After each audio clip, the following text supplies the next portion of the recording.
morning, good evening, good night, and welcome back to another episode of the HoloBros podcast, the only podcast which it is the most and ultimate transparent podcast on the internet. It is your boy Homies for Life, aka your boy Wheezy, and I'm brought back again here today. But wait, we have a special guest, Yes, sir. an aspiring MLS soccer player. You know what I'm saying? My man's really doing his thing with his spiritual journey. Just clap it up for my boy Chief, man.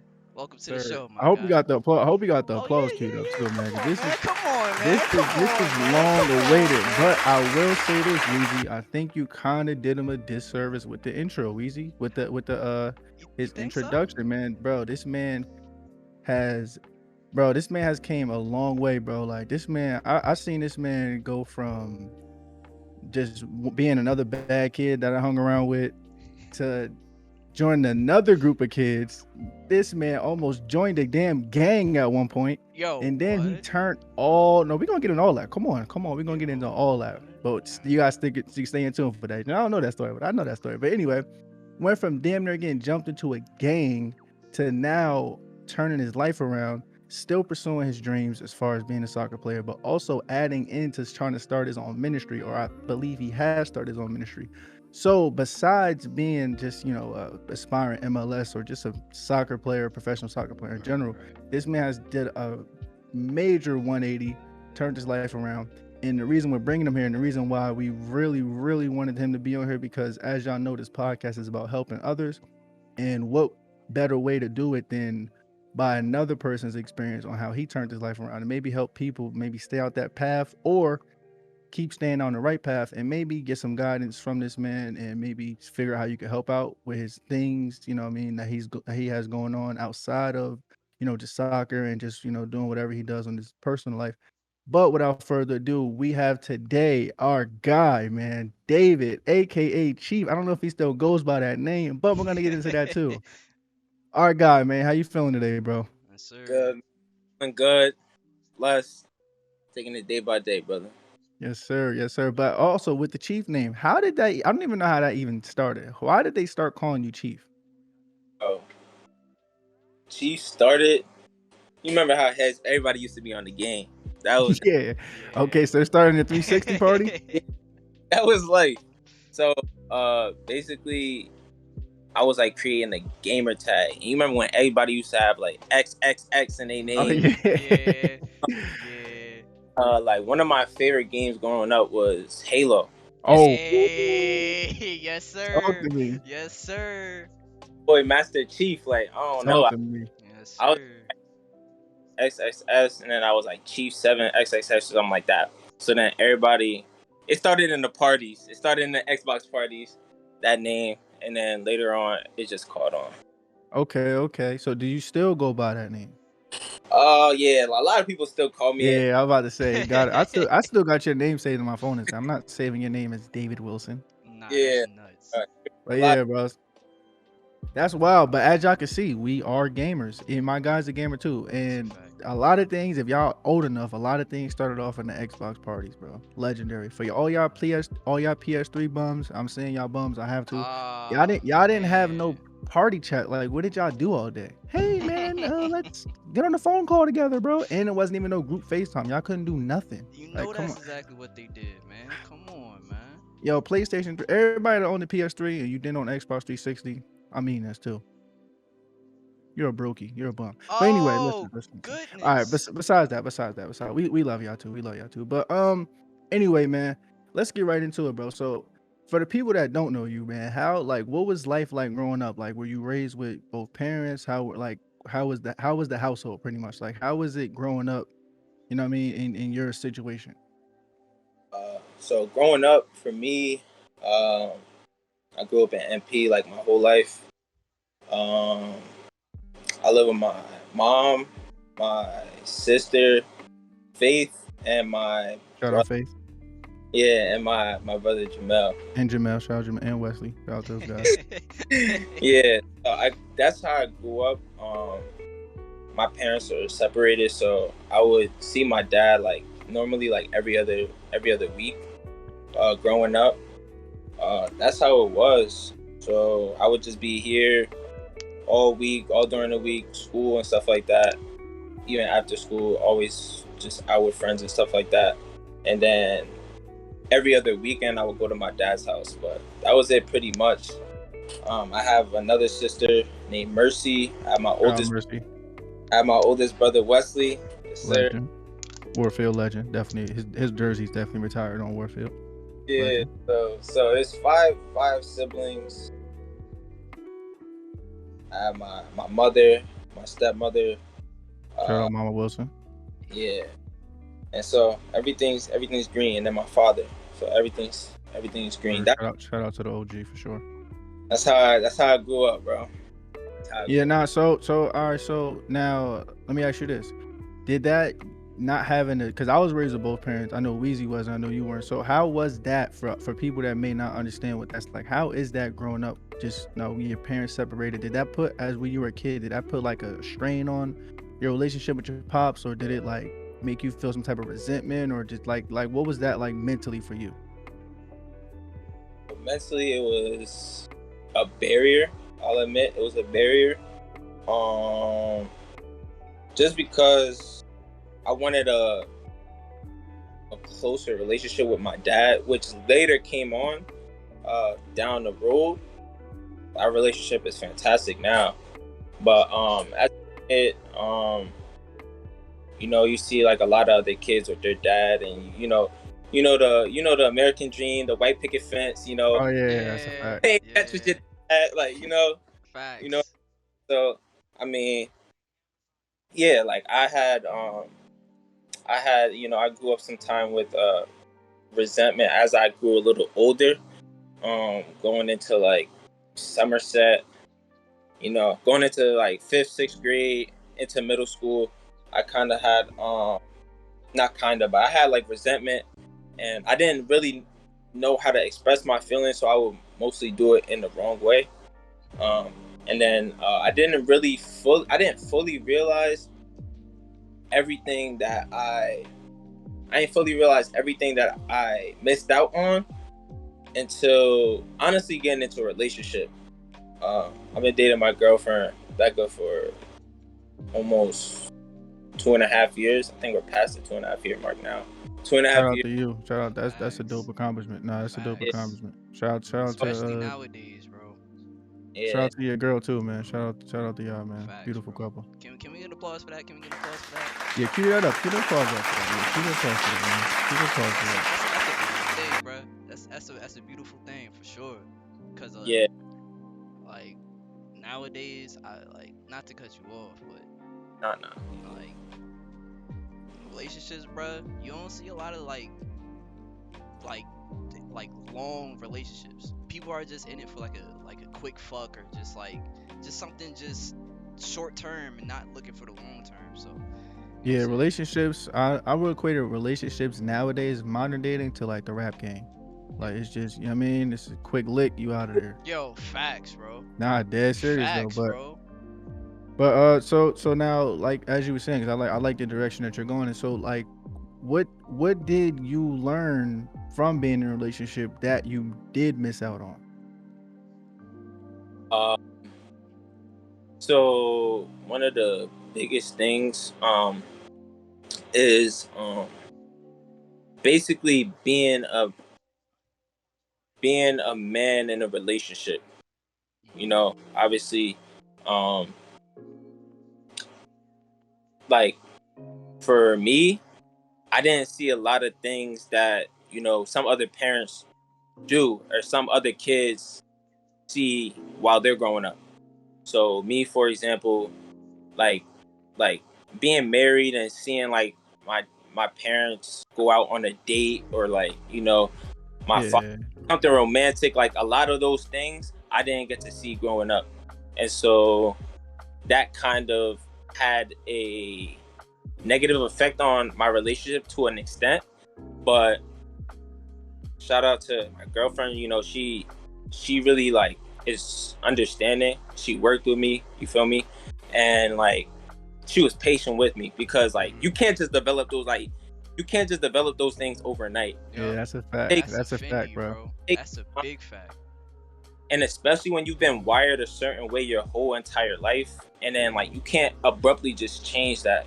Change. Yeah, It's a process. So I thank her because she's been patient with me, and most of all, but I thank God because like it's certain ways. We grow up with certain ways of thinking, certain ways of interpreting different situations and stuff like that, and you kind of like a type of behavior is like ingrained in you, and yeah, those things are like the hardest parts of you to change, and you really need like God's help to really change. that's a fact. So now speaking of God, were you raised in the church, or were like did you come along later? Like how was that? How was the church life for you? So church, I was raised in the church. So my father's a pastor. My mom faithfully goes to church. So no matter whether I was at my mom's house or my dad's house, it wasn't like I was with my mom, I wasn't at church, and then I only got a taste of it when I got to my dad's. I was always in church every Sunday, sometimes even during the week for Bible study. Um, but I grew up in the church, um, always knew of God, never doubted if he existed or nothing like that, which is a blessing because a lot of Yeah. people, when you're not grown up with it, it's a lot harder to accept God later on in your life. Yeah, that's a Yeah. fact. Especially when science and everybody else that's trying their best to disprove religion and disprove God. So Is yeah, that no, that's a fact. That definitely is a blessing. And it's funny, it's even funnier because most young black and just colored people in general, they usually grow up in the church and then later on they like turn away from it because of the things I just said. And also because of maybe things that they see going on, maybe not even in their church, but just outside of their church. Like you hear about the nasty, creepy stories of, priests and deacons and pastors and, just like the slimy stuff that you see, in religion. I told a story one time on here where it was a guy that was going to church and it was going around, giving a collection and the collection came back and it's they do the blessing and bring back the collection plates and the guy the pastor was like looked into the sky like as if you was praying or something and was like, God is telling me there's still another 20 out there. So like when you hear stories like that, like I know that people turn their right, it's funny, but that's crazy, bro. And then like, you know what I'm saying, so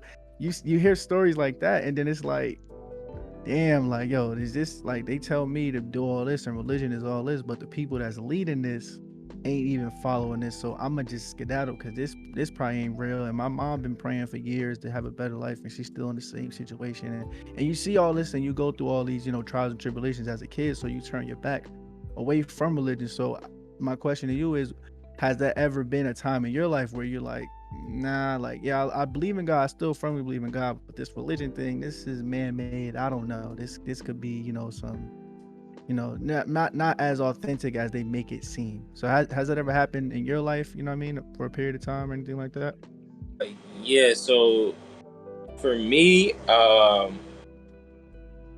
growing up, like I never really, like I said, I always believed in God. Like I knew without a doubt in my mind that he was real, but I had never really committed myself to him. So growing up, I was just doing me, just like every other kid. Um, just getting caught up in nonsense, getting in trouble in school, just stuff like that. Yeah. Yeah, just stuff like that, So yeah, I wasn't ever really taking God serious until I was 16 years old and I had my first encounter with God and I felt the Holy Spirit. And no, it's not some feeling where you lose control of your body, you start shaking, Yo, and yo, you start like that's like so much there's so much like you said, there's so many religious quote unquote things that that are like ingrained into our head, but it's like not really how it goes. yeah, Mm. Maybe the Holy Spirit did manifest himself like that on somebody once or in a specific time, but yeah. But the it, rest of y'all is every, actors, bro, then and y'all it's not even good like actors, bro. time, that's how it's gotta Like be. like grandma, you gonna fall out 3 times this week, grandma? It's like, come on, grandma. It's been the sixth time this month. You got the whole. He didn't come that much, Grandma. Come on, he didn't enter your. Don't do that. Come on, stop. Get up. Come on, get Grandma out the church. He playing too much in the house of God. Get out. Like, you know what I'm Yo, saying? Like, it's one of those like. So I do definitely feel that, but I have a question. Like, do you feel like it's more so the things that the the kids have seen growing up, like those things where they're like, grandma did not get the Holy Spirit 5 times in the same session, the same church. You know what I'm saying? Do you think it's one of those, or do you think it's more so just kind of how kids turn their back away from their parents? They kind of turn their back away from God, like on some rebellious stuff. Like, I'm not listening to God. I do what I want. God gonna tell me, nah, I can't do this, or it's bad to do this. Man, who is he? Yeah, I'm here right now. You know what I'm saying? Is it one of those? Or do you feel like it's more so just the other way where it's just like, yo, uh now all this stuff I see is like a hypocrisy, so I'm just gonna turn away. Like, which one do you think it is more? I think honestly, I think it's a mixture of both, like equally. I feel like it really depends on the person and their own personal circumstances. But I mean, you can see somebody who, they grew up in the church and there's I know people who they grew up in the church and like they see like their parents or somebody in their family, their uncle, their auntie, uh in church and act a certain way and are like praising God, and then they get home and then they're a completely different person. mm, And Yeah. get like the hypocrisy from like they are a completely different person. They're mean, they're nasty. Some people don't even wait till they get home. Some people mean in the church. Like Yeah, no, it's a fact. they Oh, just look mean at it. her. Look, nuts. she came to church. Look what she got on. Yeah, like She's a trip.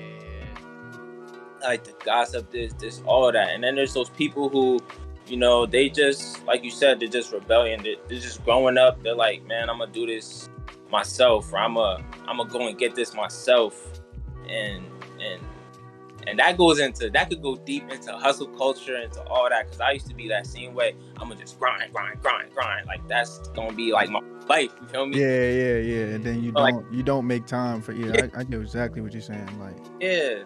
So yeah, I feel like it's a mixture of both, and then but I feel like the biggest thing is to separate relationship with religion, because like there's a lot of people who followed a religion or follow Catholicism or Christianity or any form of having a relationship with God, and they follow that, but they don't really have a relationship with God. So yeah. they Mm, focus on all the doctrine stuff, like you can't do this, you can't do that, and they get caught up in all of that. When in reality, it's about your relationship with God. Yeah, mm, that's a fact. And I'm glad you said that too, because I think a lot of us lose sight of that as just people in general, where it's just more so, I'm gonna just follow the rules. If I'm a coach, let's put it to like sports example. If I'm a coach, I'm gonna know all the rules and like how to play, the X's and O's, the strategies. But if you don't have that connection with your players and they don't believe in you and they don't feel like you can lead them, then you're not gonna win games. So I think it's the same way, because at the end of the day, religion is just a pathway to get to where you want to end up, whether that be heaven, whether that be something else. Like in Buddhism, I know there's something else, and Muslim, I don't know like the different religions, but I know for Christianity, that's to get to heaven. But you can't get to heaven if all you did was just read out of the book and understand Genesis, through John. You know what I'm saying? So if you, just because you know the book and you know what the scriptures say and you can recite anything and you know all the prayers and this and that, that doesn't guarantee your spot in heaven. The one thing I can say, even if you don't know one scripture, one prayer, you have a way better chance if you have a relationship with God, as opposed to if you just know all the scriptures and you can say any prayer at the drop of a dime. So I say, like he said, work on your relationship with God more so than your particular religion, because at the end of the day, if you could pick one, if like, I would rather be the one that has the relationship with God but doesn't know anything about a religion or the religion, than the person that knows the religion but doesn't even know God. You know what I'm saying? So mm. I would definitely say start doing that. Start building your relationship with God. If you are religious, we're not really here to try to force your hand to do anything, but just if you are in that position, just be more mindful and really sit down, and especially now in your life, if you're blessed or even if you're not blessed, whatever, find that relationship with God, because at the end of the day, whatever your situation is, it could be better, or it could be worse. So I'll just say, just figure out, how to really connect with him, and just, I think your life will be way better. Mine was.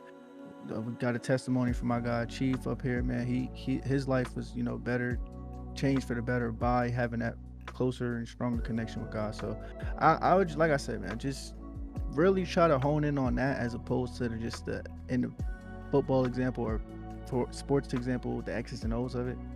So yeah, that's really important. I'm glad you said that, bro, because a lot of people really have that mentality of just, I'm gonna just learn the religion, the ins and outs of it, what to do, what not to do, but they've missed the main thing. Like, it's like you drive 100 miles to go to somewhere, but you never get out the car. Like, you did all that for nothing. You know what I'm saying? So Yeah. I really like how you said that. I really like that. And Weezy, where are we at on time? 20 minutes, man. 20 minutes. All right, boom. Let's get straight into it though. So now my question is, when you did, because you kind of alluded to it, but when you did not turn your back, but like kind of like, you know, move away from church slash God, what brought you back? What brought you to where you are now? Like, what brought you back to that position of, I'm full fledged in this, and I want to have this connection with God, as opposed to before, where it was like, had one foot in, one foot out, playing games, how like most of us do. Yeah. So it goes back to that experience I told you of when I was 16 years old. It was a summer going into my junior year, I believe, our junior year. Yeah, bro, like I had that experience with God, where I first felt the Holy Spirit, and I just, like I wasn't sad or nothing, but like I just felt like warmness all over my body. I was crying. But like I said, I wasn't sad, but I just was able to feel so much of the hate, so much of the hurt that I was holding on to for so long of my life. I was just able to feel all that weight being lifted. And when I had that experience with God, it's not like, all right, like I changed a lot instantly. Like, cause there's a I believe when you give your life to Christ and he fully manifests himself in your life, I believe that there's a instant change, and then there's um, like a change that occurs over time. So Okay. I saw some of the like instant change, like some of the hurt, some of the pain that I was holding on so much to, that was like removed instantly. But like there's still other things that I had to slowly but surely begin like working on to make myself a better person. Like what the first thing I ever focused on was like, I was like, all right, I'm gonna stop cursing. Like that was the first. That was Still working on that, bro. yeah. That was the absolute first thing, because I was listening to rap, G Herbo. I was listening to all rap. Yeah, just mad Like kill scripts. I already know. We always listening to kill scripts at that time. Hell yeah. Mad kill scripts, mad like killer drone instructions. It's just crazy. yeah, so cursing had become like second nature to me. So that was the first thing I worked on, was like just trying to like stop cursing. And then little by little, I just kept working, and I'm still working. I'm gonna be working till the day I die.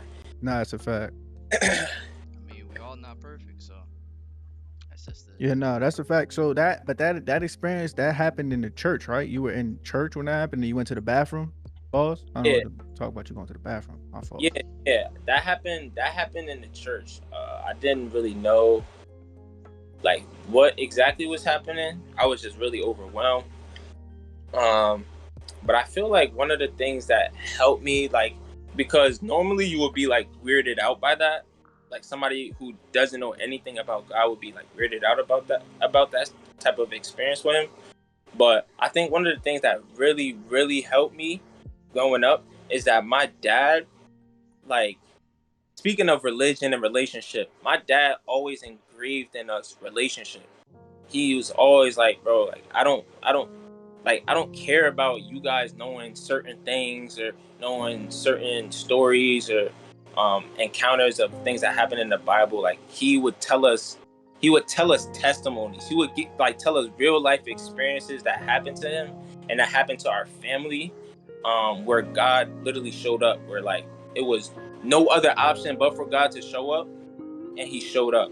And it's hearing things like that that really kind of I believe planted the seed in me of like longing for that type of relationship with God. I just didn't know how to get there.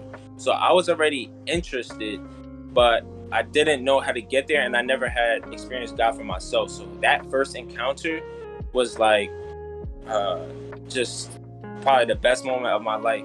Still to this day, the best moment of my life, because that's where everything in my life shifted for the greater.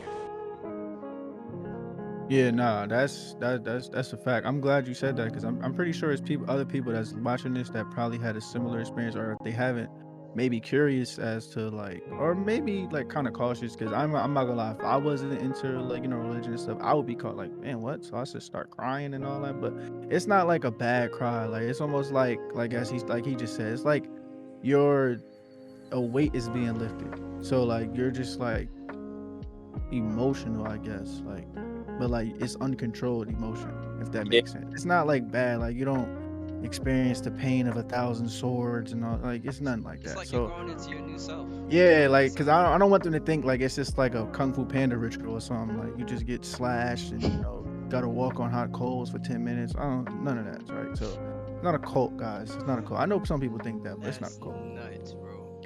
But yeah, so let's actually rewind that. Let's rewind that. So before you're 16, before you have like your I don't know if you would call it a revelation, but before you have that experience with God, let's talk about Street Chief. Let's talk about him real quick, right? So let's run the clock back, man. So what? Because me actually real quick, me and him used to run around in the same type of circles.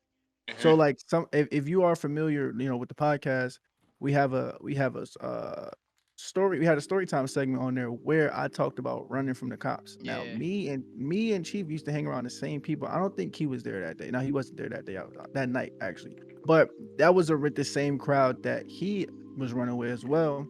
And real quick, I want to just like what got you? Because I don't even remember what got me hanging around him. I think it was sports, but what got you like to hang around them per se? Um, honestly, those are my those are my brothers. Like the same way you like were my brother at that time. Like I don't even remember how. I don't even remember how I got close with them. Um, but like I did, and from that moment on, like it was like it's like a family type of bonding. Like we all was Yeah. a big group of like brothers, I would say, and it's like it's not like anything.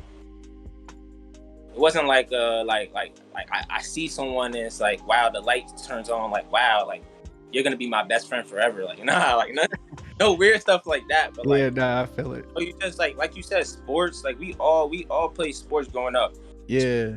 Video games, like that's how we Yeah, that's Yeah. a fact. all built all our connections. Yeah, it's a fact. Sports, video games, bro, and school. Like all those three combinations. It was flaming either in Oh yeah, definitely. Flame. Oh, what? We had sessions, yo. Our school. fifth grade sessions was Oh crazy. man. Any and everybody got it. I'm not Oh playing. Like, bro, I fuck. I I told y'all I used to get followed around by like a para or a whatever that's called.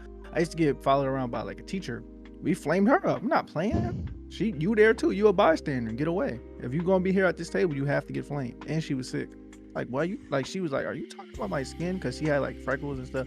We had to flame her up. It's all good. But listen, bro, we wasn't playing. The flaming was up there, gaming was up there, in sports. If you didn't do neither of those, then you probably didn't hang around.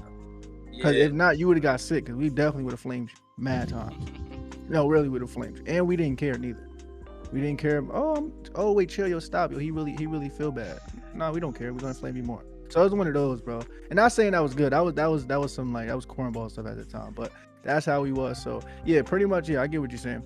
Cause like I said, I hung around the same crew and all that, but I'm letting you explain it so that the people can get a closer understanding of like how everything happened, whatever.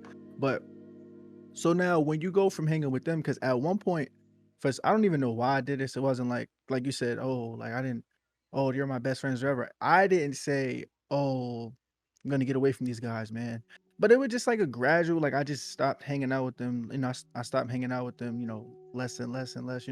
So what made you like like not only stick around, but then start to, I guess, want to emulate that type of stuff. You know what I mean? Because at one, like, it was good stuff, like, you know, just getting fly, getting fresh, and it was other stuff that me and you definitely had no business even trying to get involved with. Because I think honestly, once I had to run from cops and I felt how that felt, like, oh no, I'm never running from cops again. What? So, like, what made you want to stick around and then also want to emulate that type of style? I think, bro, we could get deep. We could get deep with this. Oh yeah, bro, we got time, dog. We have a whole hour, bro. You know what Because I'm saying? people don't want to talk about this, but we could go into insecurities. We could go into Let's talk to it. Let's talk about it then, bro. Talk your shit. trying to fit in, bro. It's so much. So like, one thing I realized is like me growing up, I really was a people pleaser. Like, I was one of those kids where, like, in elementary school, like, I had like the biggest heart. Like, I had the biggest heart. Was always trying to be cool with everybody. And was good vibes. Was just trying to be like good vibes, be nice to everybody, you know. And then like people started like trying to take advantage of that. I was seeing people take it. Even, it's sad to say, but even at 7, 8 years old, people see that and they like, nah, like we gonna like reel him in. Like, what? No, we pause on this, major pause, but especially where we grew up, you know, everybody that's a fact. The tough guy, everybody wants to be the man in town. So, you know, people started trying to, you know, talk down on me, belittle me, you feel me? And then once I got to 5th grade and me and Coop met, that was a shit. I was like, nah, I'm not about to be a rollover. Cause like I realized in that moment, like I'm either gonna, like, if I keep going like this, like I'm gonna get pushed over. Like people are gonna try and take advantage of me. Yeah, facts. And I wish I had dealt with it or kind of approached it in another way. But I kind of approached it in a way of like, all right, nah, like I'm gonna be, instead of getting flamed, like I'm gonna be the one flaming. Yeah, okay, like, yeah. That's how it was. Instead of like somebody coming at me, like, nah, I'm gonna show I could hold my own and I'm gonna go at somebody else, you know? Yeah. And I could even go into the fighting sense. Like I didn't get into much fights, but like there will be times like I will call somebody out for the fade and I really don't want to get right. Like I really don't want to fight you. Yeah, nah, I've been there mad times. Just for sure. just to prove myself, you know, like especially when you got people around you. Yeah, bro. He called him out. Yo, he really like that, yo. Yeah. Just for somebody else's opinion that, like, you know what's so funny? You know what's so funny about that too? A lot of times when that used to happen, you would be like, now that I'm older, I would see it now. Like, you would be trying to impress people, like by you fighting or something, that don't want to fight neither. Yep. That's the crazy part. And then the same thing like we talked about on the pod before, like in the hood, you got broke people, no disrespect, but you got broke people trying to flex and spend all their money and go take penitentiary chances just to impress more broke people. Cause all y'all in the same area. You trying to stun on him, he trying to stun on y'all. Meanwhile, y'all both is still going in pissy elevators, pissy hallways. Y'all in like a small house, you know what I'm saying? It's like times is hard. Sometimes y'all gotta eat sleep sometimes for dinner. Y'all gotta eat sleep. So like it's crazy how just as humans, somebody else that's in the same situation, we'll try to impress them so much so that we can get an ego boost, or like just like you said, people please. We want you to be pleased with us to the point that somebody in the same situation will go all out for them, but they won't even do it. So like we trying to fight and do all this, but somebody else that don't even want to fight. Like I had to call people out sometimes because I, like, not to cut you off, but like I kind of was in that situation too. Like, cause in school I was a fighter, so, and people knew that. So if somebody wanted to see a fight, they'll try to gas me up. And at one point I got smart enough onto that, and I got told a story about how I fought the tall kid in elementary school. Well, not in, well, kind of elementary school, but in Somerset, I fought him. But that was because I peeped the gas. I peeped somebody, one of my homies was trying to gas me. So I tried to flip it on him. Ironically, it was perceived that I was the one that did it. So that's how the whole fight started. But long story short, I used to tell people like, yo, bro, you want me to fight, you fight. Then they nah. So that's how I peep it. Like, I bet, yeah, they scary. I'm not about to try to fight and do all this for scary people. You don't even want to fight. Like, sit Yeah. down. So I think that's just ironic and funny, just how people, especially kids, but not even just kids, adults too, like just will try to go all out for people that's to impress people that's in the same or worse situation that they're in. So Yep. I That's a look fact. I look at it this way too, like a lot of adults are grown ass kids with a yeah, no, lot that's a fact. of unhealed trauma. And why I bring that up is just like you said, Coop, people will try to instigate, will try to get you to do things that they don't want to do, but they Or know will that or will never do. yeah, Mm. but they know that you'll do it though, and they'll try to instigate, try to force you to do it, but you know what I'm saying? Why don't you go do it? Why don't you go step to that person? Why don't you go step up to that plate? But you know what I'm saying? It's a like Chief says, it's a whole deeper issue than that. It comes with insecurities. It comes with a whole bunch of unhealed shit, and people just want to see other people do things that they can't do or won't ever do. So Yeah, but yeah, I like what you said. That was I like that insight that you put in. But Chief, I have a question. So do you feel like the fact that maybe you didn't have both parents at home, it was just more I want to people please because I want to be loved? Was it one of those, or was it just more so just Yeah, this is yeah, how I am? yeah. I feel like it was. I feel like it was that, or at least that played a part in it. Um, like every kid just wants to be seen. You get what I'm saying? Yeah, So, yeah, for sure. yeah, like, bro,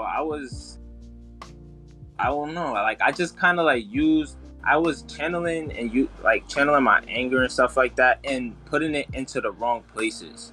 Like for example, like flaming and stuff, and getting caught up at school and instigating, getting detention, suspended, stuff like that. Like Crazy, that bro. was all of that was just like it Cornball was just activity. it was just a hurt kid, honestly. It was just a hurt kid, and I was just lashing out because I didn't know how to express my feelings. I didn't know how to express my emotions, and it was like I just acted out. That was like my way of expressing myself because I wasn't gonna sit down and be like, I'm hurt, I feel this, I feel that. Yeah, yeah, especially Like a lot of people, especially in the black community, bro, we look at that as soft. That's another thing bro. And that was we what? That was back.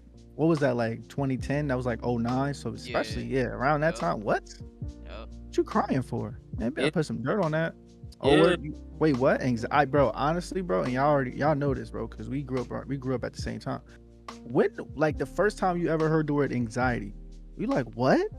You anxious? yeah, Man, stop playing, man. You better go sit down. You better have a drink of Coke. You better do something, bro. What? yeah. I remember the first time I told my mom I was stressed. She was like, what you stressed for? You don't got nothing to be stressed about, Yo, what? Especially you tell a parent that, yo, you man. stressed. You don't pay no bills. You have See, food. Like see, they go on that type of mode. Like, especially like, or like even something like a heartbreak or something. Like, you can't tell your yo mom, Joe, the girl I wanted, I found out she wasn't. You know what I mean, she was going crazy with my man's. He like, you don't even know what love is, boy. You're not yeah, even going bruh. all that. yo, What, listen, man? Yo, What, ma, she took my heart and crushed it.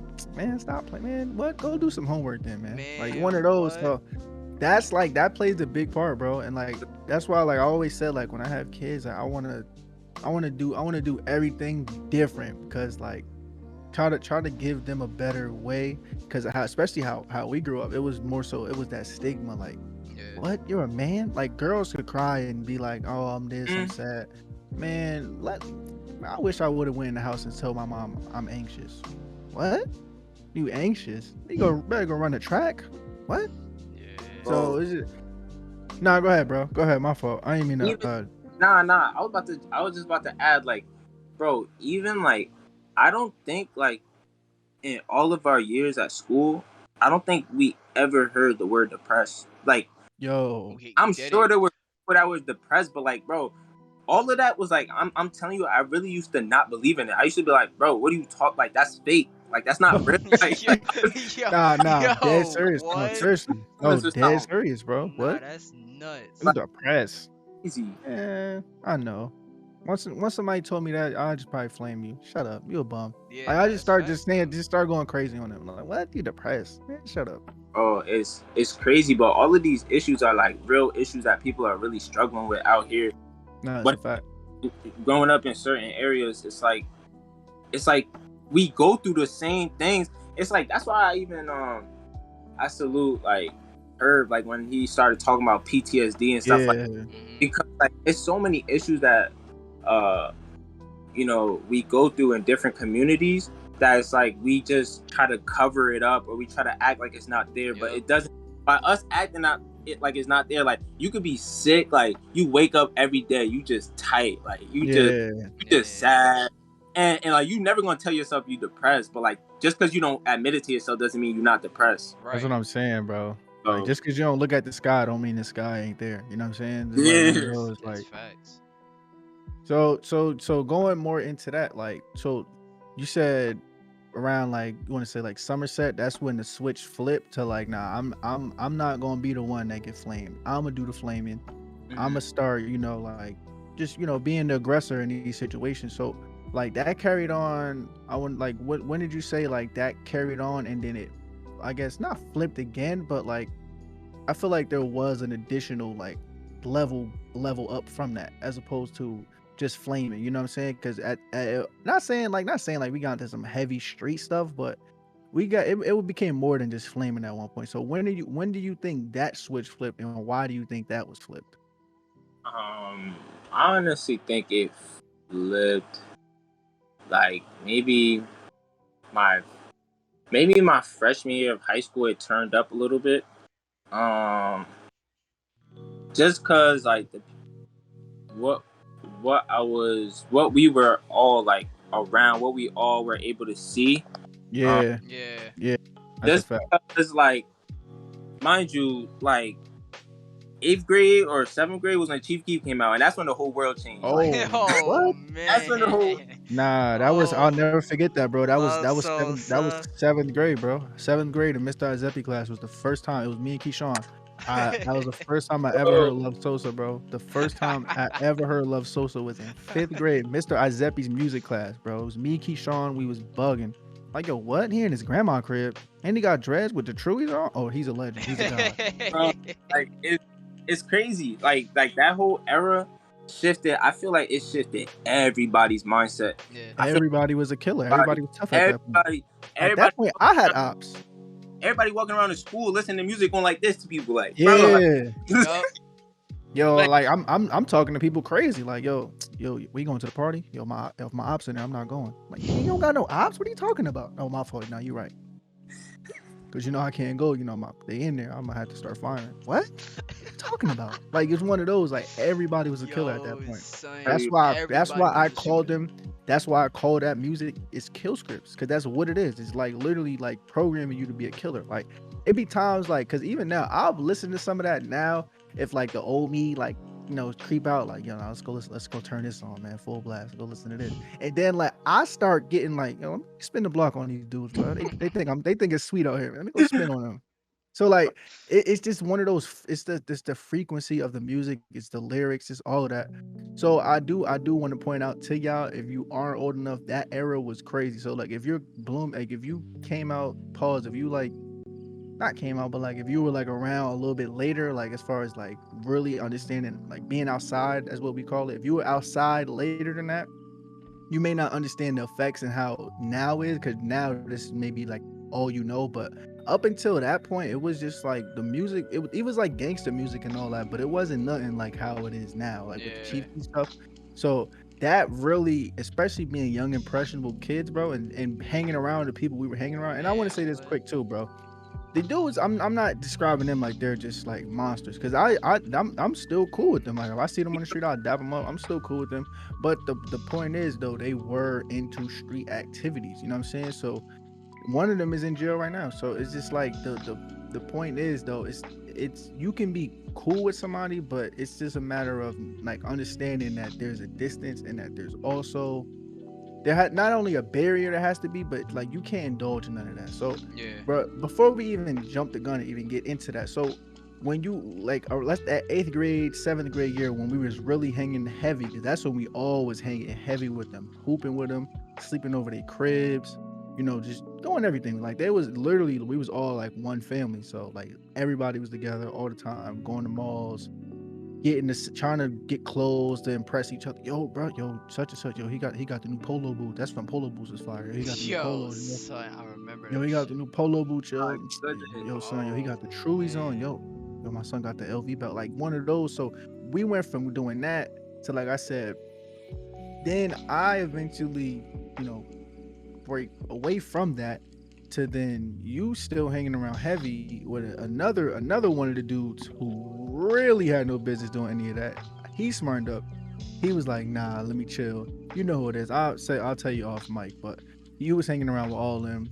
And then like, so when did that start to become another level of let's say the journey?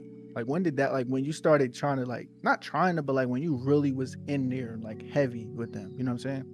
I mean, like that's the thing. Like I would say I was around it, but I wasn't really in it heavy.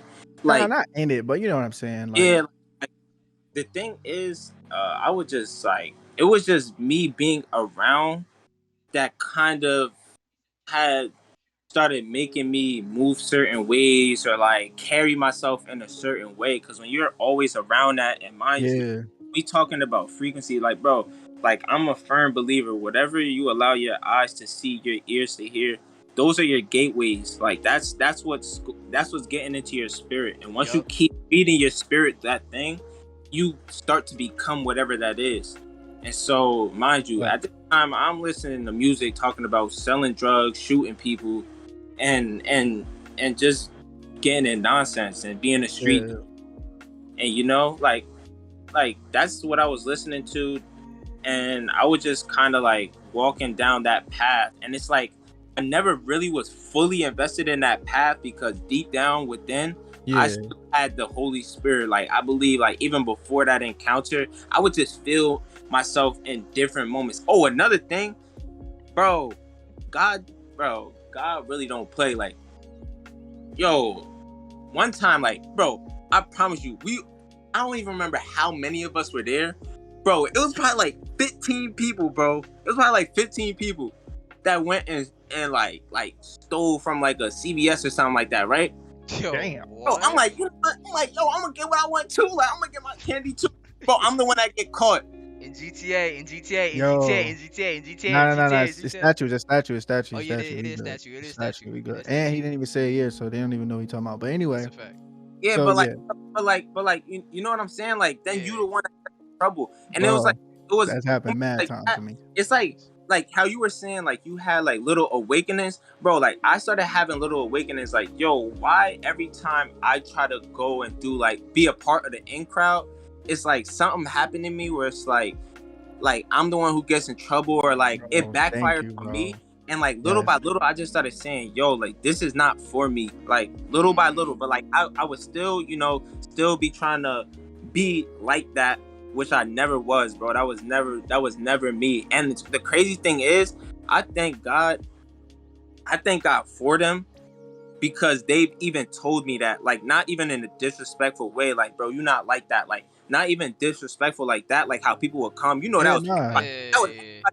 like Yo, somebody like, that's everybody phrase to be disrespectful. Bro, I'm yeah, like, not scared of you, bro. You're not like that. Yeah, facts, bro. That's The, everybody go the to, bro. If exact you from statement. around here, bro, if you from like this area, everybody's just, yo, that, bro, I'm not scared of Yes, you, bro. You're bro. not like that, bro. You're not even like that. Yes. they Like, I like, don't even know what what? that even means, bro. He said, what? He not even like that, like, what? Like, bro, so like they told me that, but they didn't even say it in that way, like they were just like, Yeah, honestly, like genuinely, like saying, like, bro, like it's not you. We could tell that, like, you don't gotta feel like you gotta go down that road. And yeah, even another person, he told me, he was like, yo, bro, because I think I started saying I was from like somewhere, bro. I started saying I was from some trench that I was not from. Like, bro, Oh yeah, you already know. I'm Nah, from Yeah, North Plainfield. everybody, I'm from everybody North like, Plainfield, New Jersey, bro. No matter, yo, no matter where you were from, bro.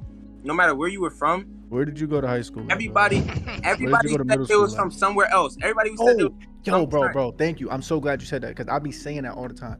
Everybody is from somewhere tough. I don't like. How did on all y'all grow up everything, somewhere bro. tough? How On did everybody be born everything. somewhere tough? Nah, On, I spent 18 years of my life in North Plainfield, but now I'm really from Newark though. I mean, Seventh Ward, stand up. Like, no, bro, you're bro, bro, not, bro. bro. bro. No, bro. God, I moved here in second grade. I seen you since we graduated high school, bro. Stop. Like, what are you talking about? Nah, I'm really from here, but no, everything. You can check my birth certificate. I Yo, was born in East Orange, bro. EO, bro. bro, That's my that spot. was They know me, me down there, bro. That was bro. me. I'm I'm telling like, you, bro. So if you walk nice. down the street, nobody like who gonna recognize you in that sense? Like, you're nobody. What? Nobody bro. like you're gonna blend in. Nobody knows you, bro. Like, so stop saying you're from these places. But I guarantee you walk down North Plainfield block, yo, what up, my guy? Like, so they know you here. But everybody has that. But that's around that cheap keep era. Before that, nobody. Yo, I'm from this tough place. Yo, where you from? From Tuftville. You don't see you can't tell by my face. I'm from Tuftville. I'll punch you. Like, no, bro, stop. Like, so I'm Tubville is glad you crazy. said that too because and also, like I said in the beginning, those are good dudes, bro. So for that example, like how you gave, you kind of reiterated my point. They're good dudes. So I don't want and nobody watching this to feel like I'm like shitting on them and them because they're good dudes. They're Yeah. Yeah, legitimately good dudes. Like they chose what they chose around that to go down that path in life. I pray to God that they, get out of that and go, on a more like civilian and like law abiding path, you know what I'm saying? But at the end of the day, bro, they're gonna do what they're gonna do. So but I just wanted to say like that's crazy, bro, because like everybody do that, bro. I can't stand that. Like I be wanting to trip people, like I be wanting to just go behind nah, them and bro. kick the back of their heel, bro. I was probably like the main one, bro. Like we talking about everybody doing it, but like, bro, I really used to faithfully say I was from somewhere I wasn't, bro, and like was just really always trying to act tough. And then one of the other dudes, uh, we all hung around. He actually told me like on the side too, like we were all together going somewhere, and he like told me on the side, like, bro, like it's okay to be from like where you're from, like. Yo, bro, thank you, bro. He was like, I bro, like he was like, don't think you gotta like say you from somewhere that you not like, bro. He was like, bro, like I like appreciate that. It's a good thing. Like it's honestly bro, a good thing. I be trying to say that too, bro. You know it's funny too because that's also a diss too. All the quote unquote tough niggas. Are you from North Plainfield, bro? Okay. What? And where you're from is mad soft niggas too. What are you talking about? That's what I'm saying. Like people be just automatically assuming this is how ignorant and dumb people be sometimes, bro. Why? Because you're claiming this tough place, it's like you just it's like you're automatically in the salty spittoon. No, you're in Weenie Hut General like the rest of us. Stop. You're in Weenie Hut General, bro. Stop. Don't do this. But like everybody, I'm from Toughville. Like, no, bro, you're not. So like that's another thing that people always try to like demean it, but at the same time, bro, like you wish you was from here. You wish you didn't have you like for some weird reason, like with this whole tough era, it's tough and it's cool to be in poverty, which is the dumbest thing I've ever heard in my No, life. it Bro, never is. It never why is. why are you bashing him because he had a mom and a dad at home? Why are you bashing him because he was able to get what he wanted on Christmas and he didn't have to struggle and he didn't have to share tuna hoagies and eat sleep and boil water to like stop, bro. So that's another thing too that I want to say to the youth out there, man. It's cool to be you, bro. It's cool to be you. It's cool to be from where you from. And if you are in a more fortunate situation, don't feel ashamed of that. Be grateful to God that you're in that situation because there's millions and no billions of people that wish they would be in your position right now. So don't Facts. let nobody shame you into thinking that's whack. Cause there's a lot of dudes out there, especially during the cheap heat era for real. Like you see, no disrespect, but you see a lot of them white kids that was out there, especially like Slim, like what's his name, Slim Jesus, whatever his name is. What are like those type of dudes, Oh, right? They've I know you're talking about. never been like that, but because that's the end thing, I'm gonna do that. No, bro, be you, bro. So I'm glad you said that because that's another thing that I wanted to like echo to the youth in general. It's cool to be yourself, man. Stop trying to chase after, all that. And shout out to the people that was telling you that, like, yo, bro, you Yeah, don't need for to do real, this. And the dude that for real. told you, like, bro, it's cool to be from where you from, bro. That's a lot of people that's from where you're claiming, this is the funny part. The people that are from where you're claiming wish they were in your Wish position. they could be. Yes, bro. What? Bro, I grew up on a. I make Warfield jokes all the time. Like, yo, it's called Warfield for a reason. Like, we get it right, we shoot them up. But like, it's one of the most quiet blocks in the town. So it's like there's people that are from like Newark and Irvington that wish they grew up where I grew up.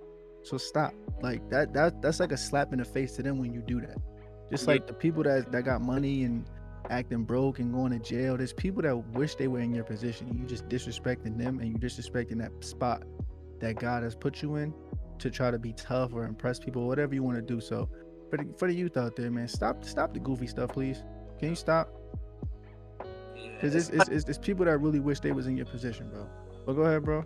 My I was fault. about to say, like, it's like, bro, people in those impoverished communities and stuff like that, like, they're doing whatever they can to get out. Like, even the ones who are going about it in the, I guess, illegal way. Yeah, I like to call it taking penitentiary chances. Yeah, like whoever, even those who are taking penitentiary chances, bro, they're still doing that so they can like So they can get provide out. for their family and get out.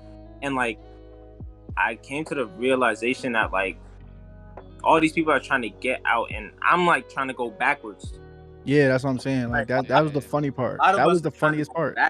backwards, bro. And it's just like, bro, God has blessed you with the family He's blessed you with. He's blessed you with the circumstances you've been blessed with. It's like, bro, everything in this life, it's like an uphill climb. So it's like, if you can get a good start, like, Yeah, that's good.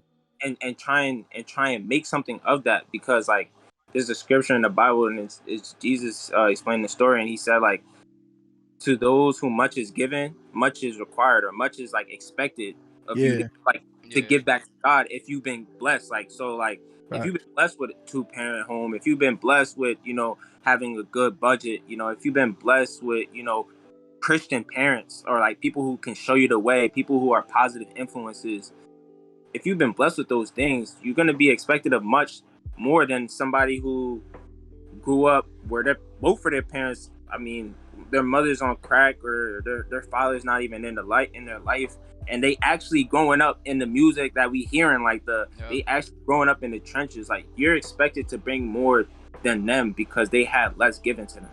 Yeah, that's a fact. Yo, Weezy, how are we on time? 57 minutes, dude. 57 minutes, man. You want to break for the gaming segment? Fuck it, let's get to it.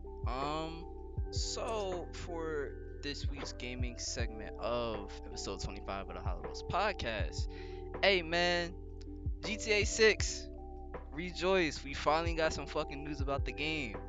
So first and foremost, release date April 2023 to March 2024. It is not a solid release date, but that is the time frame as to which they want to release the game. And we will be having a female protagonist, and she will be Latina. But the caveat about that is, in this next GTA games, we all know GTA is kind of the king of slurs, right? We all know that GTA really has like the stigma about it, where it can be gritty, it can be gory, it can be a whole bunch of shit. Rockstar is taking a route where they're getting rid of slurs. They're making it more so, I would say, in a way, family friendly, as family friendly a GTA can get. It will be taking place in Miami, so that means Vice City is coming back for those who have been requesting it for years at this point. Hey, I can't lie, bro. It's about goddamn time, Rockstar, cause y'all niggas been bullshit. But yeah, man. Cool, Chief. What y'all thinking about it, man? How y'all feeling about the new GTA 6 news, man? For me, I'll say this, man. It is time, but at the same time, I'm kind of torn about the slurs though. Like not saying like they should have the slurs, but it's like that makes the game. But at the same time, I do definitely respect it because you got kids that play this stuff, and I am big on the youth, so I do think that is dope though. The fact that they have change, thing, because they know the kids are gonna play it, even though they Yeah. have the rated R and all that. They don't care, or not rated R, my bad, rated M. When they have that stuff, the kid is still gonna find a way to get it. They just gonna make Man, their older what? brother buy it or stuff like that. So, and also too, a lot of this stuff you just buy it online, so you don't gotta go to GameStop no more. I sound like an Facts. old head saying that, yo, you gotta go to the store and get carded and all that. But yeah, nah, but Nah, it's facts yeah, I though, do bro. sound like an old head, man. You young whippersnappers, be careful. But Yo, uh, yeah, chill, bro. But nah, so I think that's dope. But a part of me, like, it's like I'm kind of torn because a part of me is like, but that makes the game. Like, yeah, that's why you buy it. Not why you buy it, but that's part of the GTA experience. Like, yeah. you have a dude named Tony, but I can't say his full name because they'll probably get demonetized. But you got his name. You got other stuff, like you got boats that's named certain things. So it's Oh like it just, yeah, yeah. So it like the just, moped that's named a certain name. oh yeah, yeah, yeah, yeah, yeah. See, Yeah. that's crazy. Yeah, that moped name.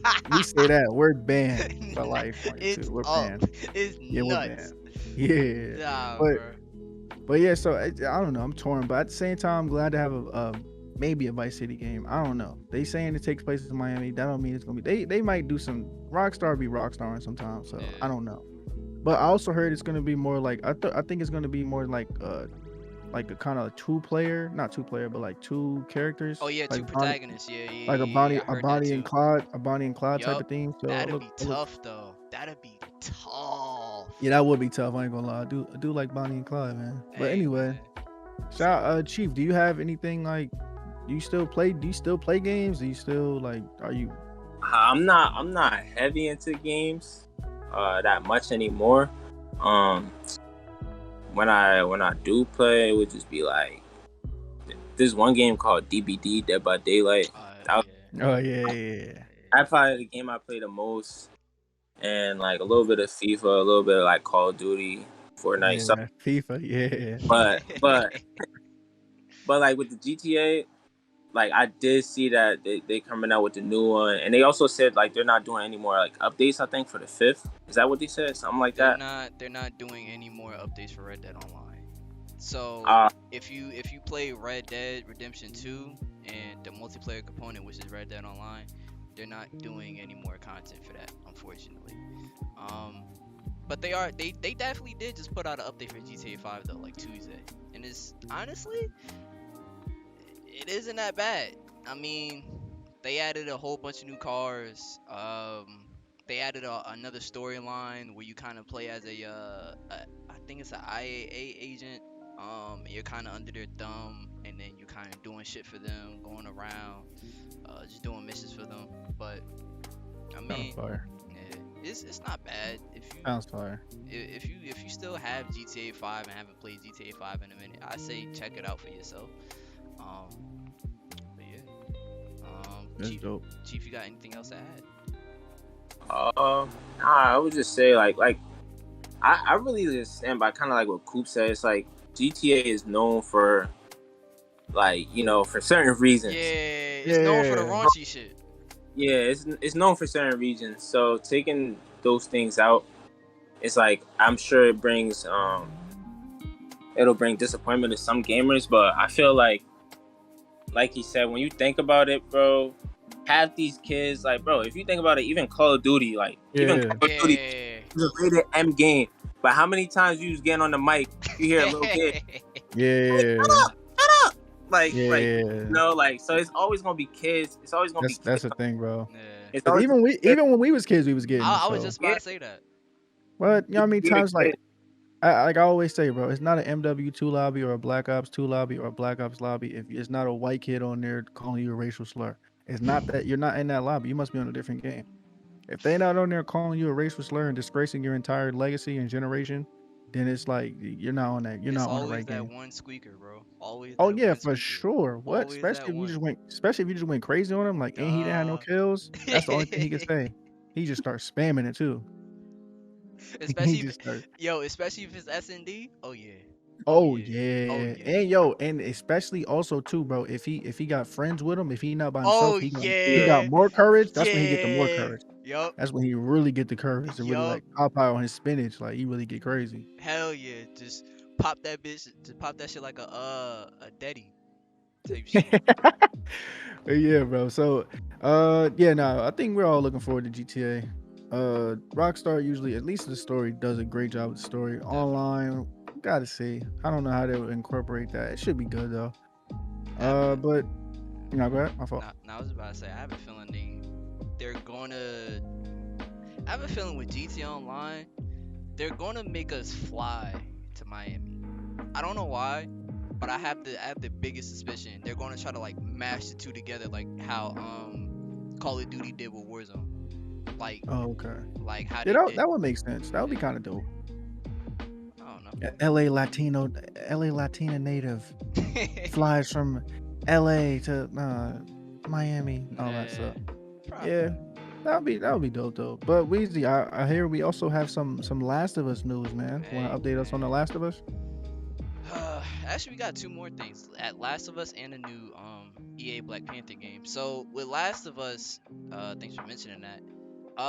Remastered. So if you guys were one of the people that never had the opportunity to play The Last of Us on either PS4 or PS3, that game is coming again to PS5 and PC.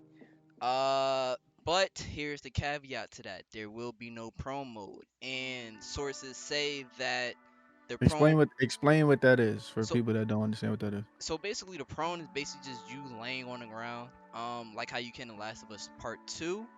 And the reason why sources are saying that you won't be able to go prone in the remaster of Last of Us Part One is that it could potentially end up breaking the game. And That's the wildest break I would ever hear in my life. yeah, Yo, I laid on the ground and the game is broke. yup, What? yup, So y'all could do all this. Yo, what's up, dog? What's up with these games, though? Seriously. yup. So you could have me shooting people and shooting these zombies and have the clicker animations that then bite you and all these wild animations that they have in The Last of Us. But laying on the ground breaks the game. Yep. And y'all don't want to fix that. I know. It's cool. I get it. Hey Get it. man, it's Naughty Makes sense. Dog, man. That's like saying, yo, EA just coming out with an announcement. Yo, in new FIFA, bro, you cannot do no more rainbows. If you do a rainbow, the game will break. You gotta, we took out rainbows. You can't rainbow no more. Only thing you could do is, you know what I mean, do the step overs and all that and spin, but you cannot rainbow or the game will break. What? Bruh, niggas is taking out a pivotal part of the game. That's sick. What's up? No, That's- seriously, what's that's up? Sickening. And then on top of that, the gameplay that they showed to us, by the way, it doesn't look upgraded at all. Like it looks like PS4, PS3 version.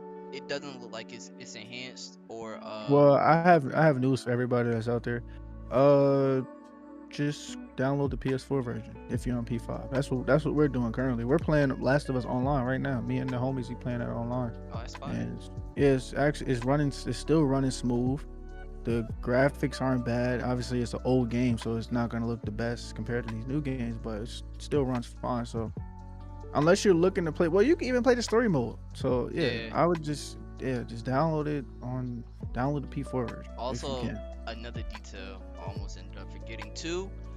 With The Last of Us Remastered, multiplayer is not coming. It's not coming until a later date.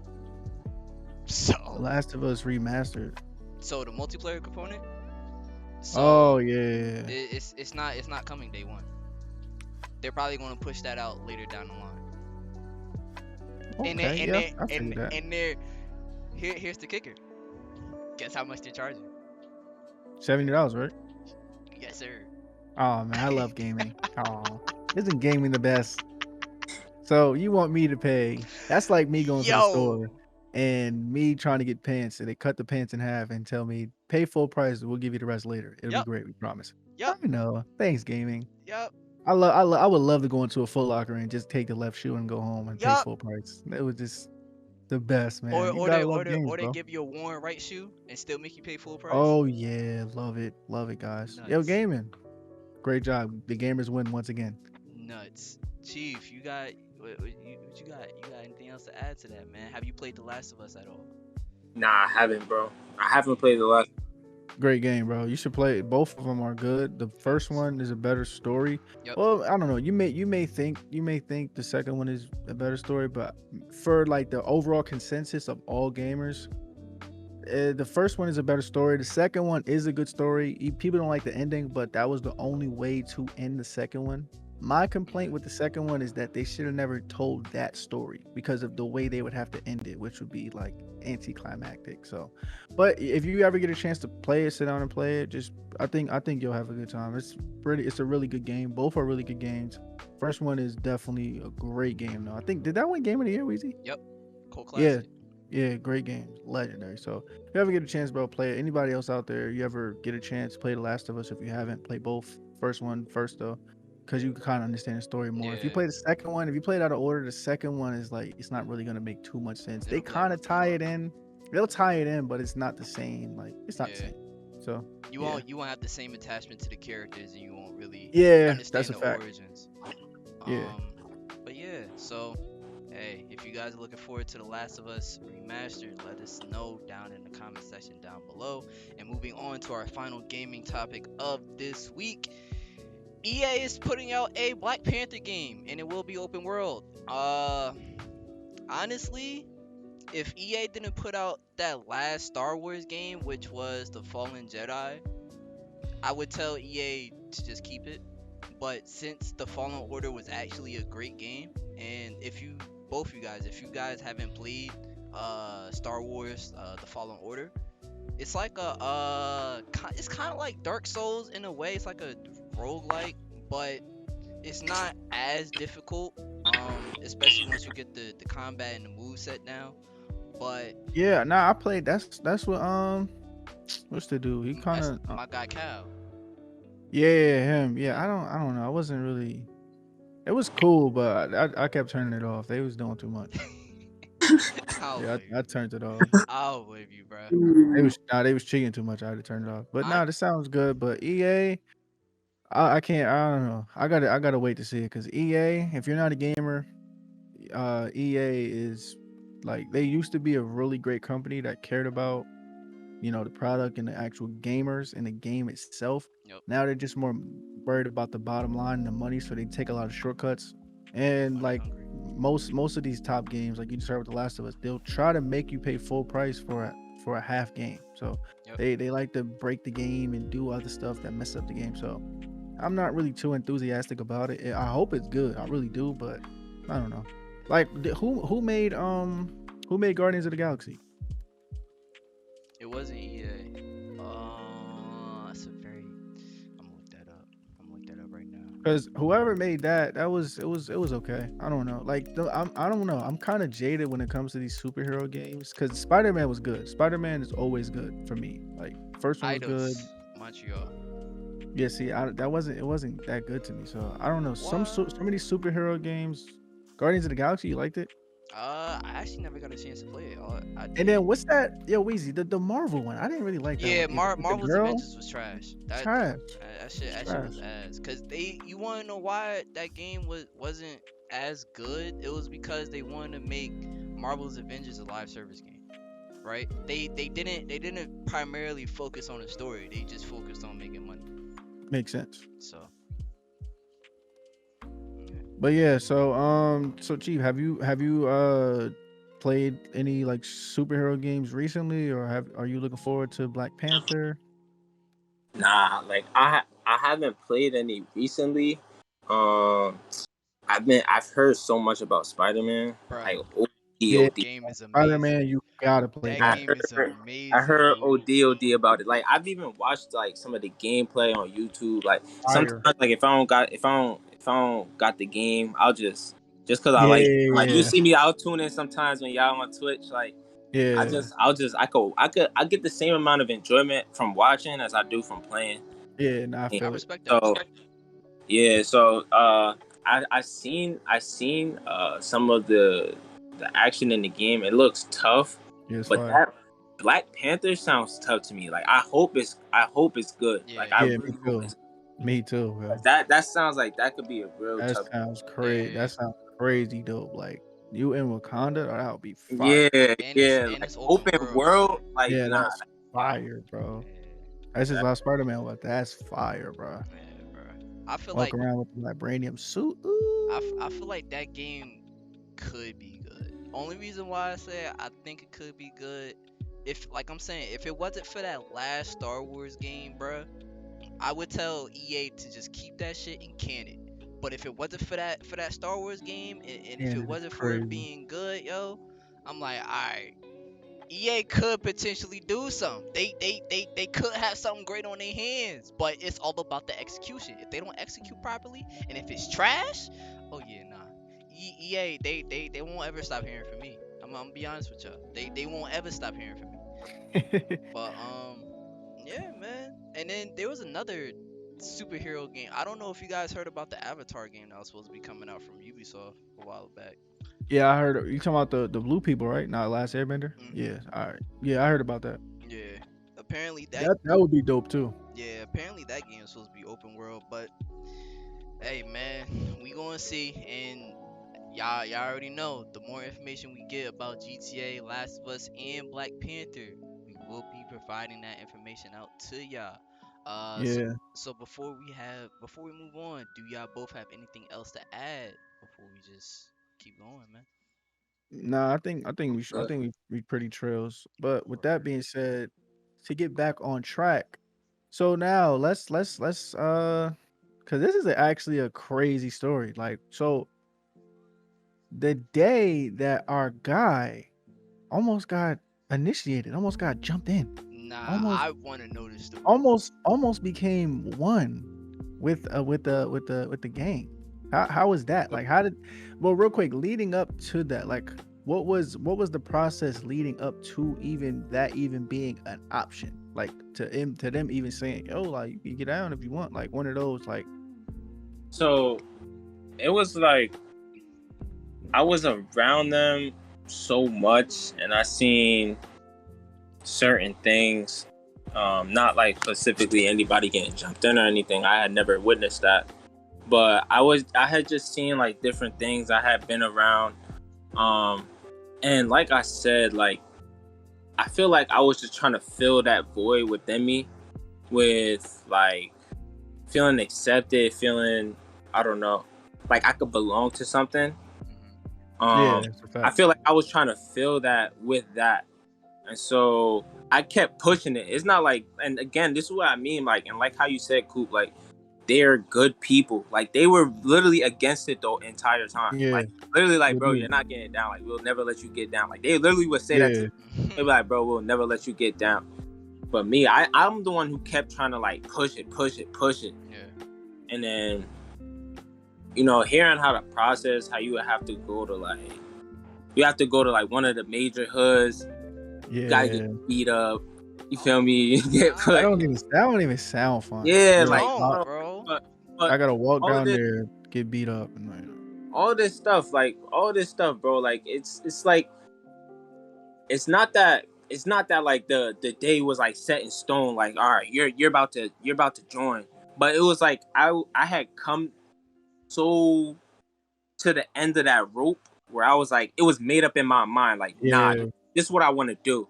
Like, yeah, and I think that's why God nipped it right where He did, because not that like the day was set, we already talked it over, I getting jumped in. Like nah, that's like it mad wasn't like funny. that. But I think We that beating you up on Tuesday at 3. Right? Don't be late. That's nuts, bro. Yo, it wasn't. scheduling the jumping is crazy. That's nuts, yo. Why? Yo, Friday at 4, man. Yo, cause the killers we gotta eat first. So after we go eat, what I mean, we our stomachs get full. We gotta beat Yo, you up. yo, jumping somebody on a full stomach is crazy. That's nuts, I don't bro. know, was we're doing that or getting beat up on an empty stomach. Nah, Nah, Nah, don't beat me up. nah, Nah, getting don't beat beat. up on an empty stomach is crazy, Nah, bro. don't beat me up on an empty stomach. Can I at least get a burger or something, please? Like, don't beat. I'm hungry, bro. Like, come on, bro. Bro, you that's have no nutrients to heal. Facts, bro. And a knuckle sandwich is not gonna fill me, bro. Chill. You're bugging. Like, you're wilding right now. So, Bro, so I like the reason why I even bring that story up is because I feel like that right there is, and I think you would agree that was the peak of like yeah. just like the That no, was I'm and that's what I mean. Like that was like the changing part of my life, because like I said, it's not like everything was set in stone. They wasn't even really on board. They weren't. I don't want to even say it wasn't really. They weren't on board at all. It was like, bro, like nah, like we don't want that path for you. yeah, It was never on board. I think what made it so made the climatic moment so great was that it was within myself. It's like, because like you have to always, like, you always see it in like the movies where like somebody's about to shoot somebody for the first time or something like that, and they're like, Yeah. they're Yeah. shaking, they're shaking, and like they don't want to do it, but then they like make the mind up within themselves, and then that's what causes them to pull the trigger. I think that's how it was for me. Like, I had made it up in my mind, you know what, I'm gonna do this. And I think that's when God was just like, yeah, nah, like, I don't know what you thought you was doing, but it's Yeah. cool for that. And so, like, after that was like made up in my mind, was like literally like maybe the same week, or it was in a very, very short time of when I caught the Holy Spirit for the first time. And that's when I had like realized, I was like, yo, like after that encounter, I knew everything in my life was about to change. Like, I knew like I had to distance myself. Like, it's always love, always 100% always going to be love. But I knew like I had to start taking different paths, even things down to what I was listening to. Like I said, the gateways, what I was listening to, what I was watching, how I was acting, just ways I carried myself. I knew that everything was about to change, and it was like I was about to go through a whole makeover. But yet at this time, I still didn't like, because mind you, up until this moment, bro, like I had no idea. Like, I didn't even think about going to college. I didn't think, like, I wasn't taking soccer serious at this time.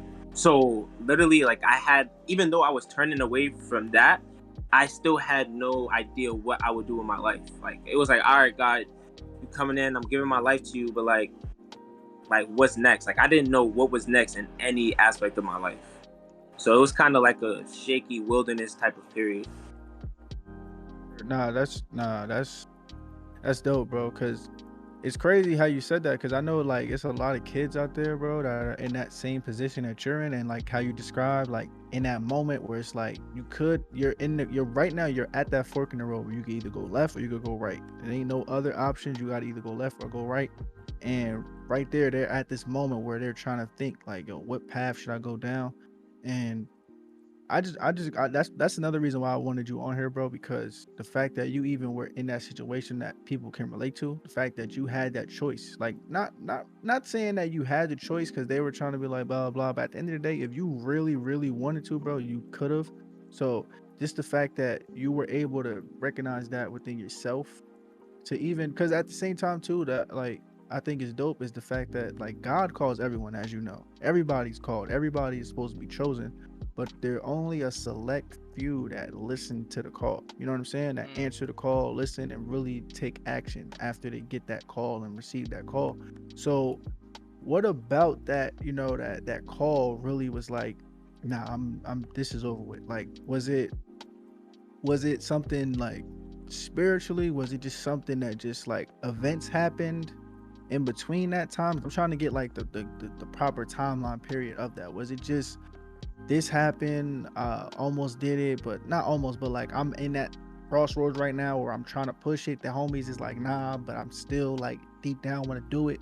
But then I'm going to church, I'm getting the Holy Ghost, I'm experiencing these things, and then like, was it that, or was it just just within and just gradually just like, nah, I can't be around this. Like, I love y'all, but I gotta go do something else. Yeah, I feel like it was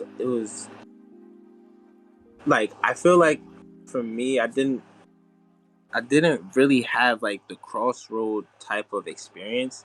I feel like I just had one experience and the other. Like, I was Okay. so weird, bro. Like, it's so weird. Like, I was fully committed and like had my mindset that I'm gonna be like that. Like, Yeah.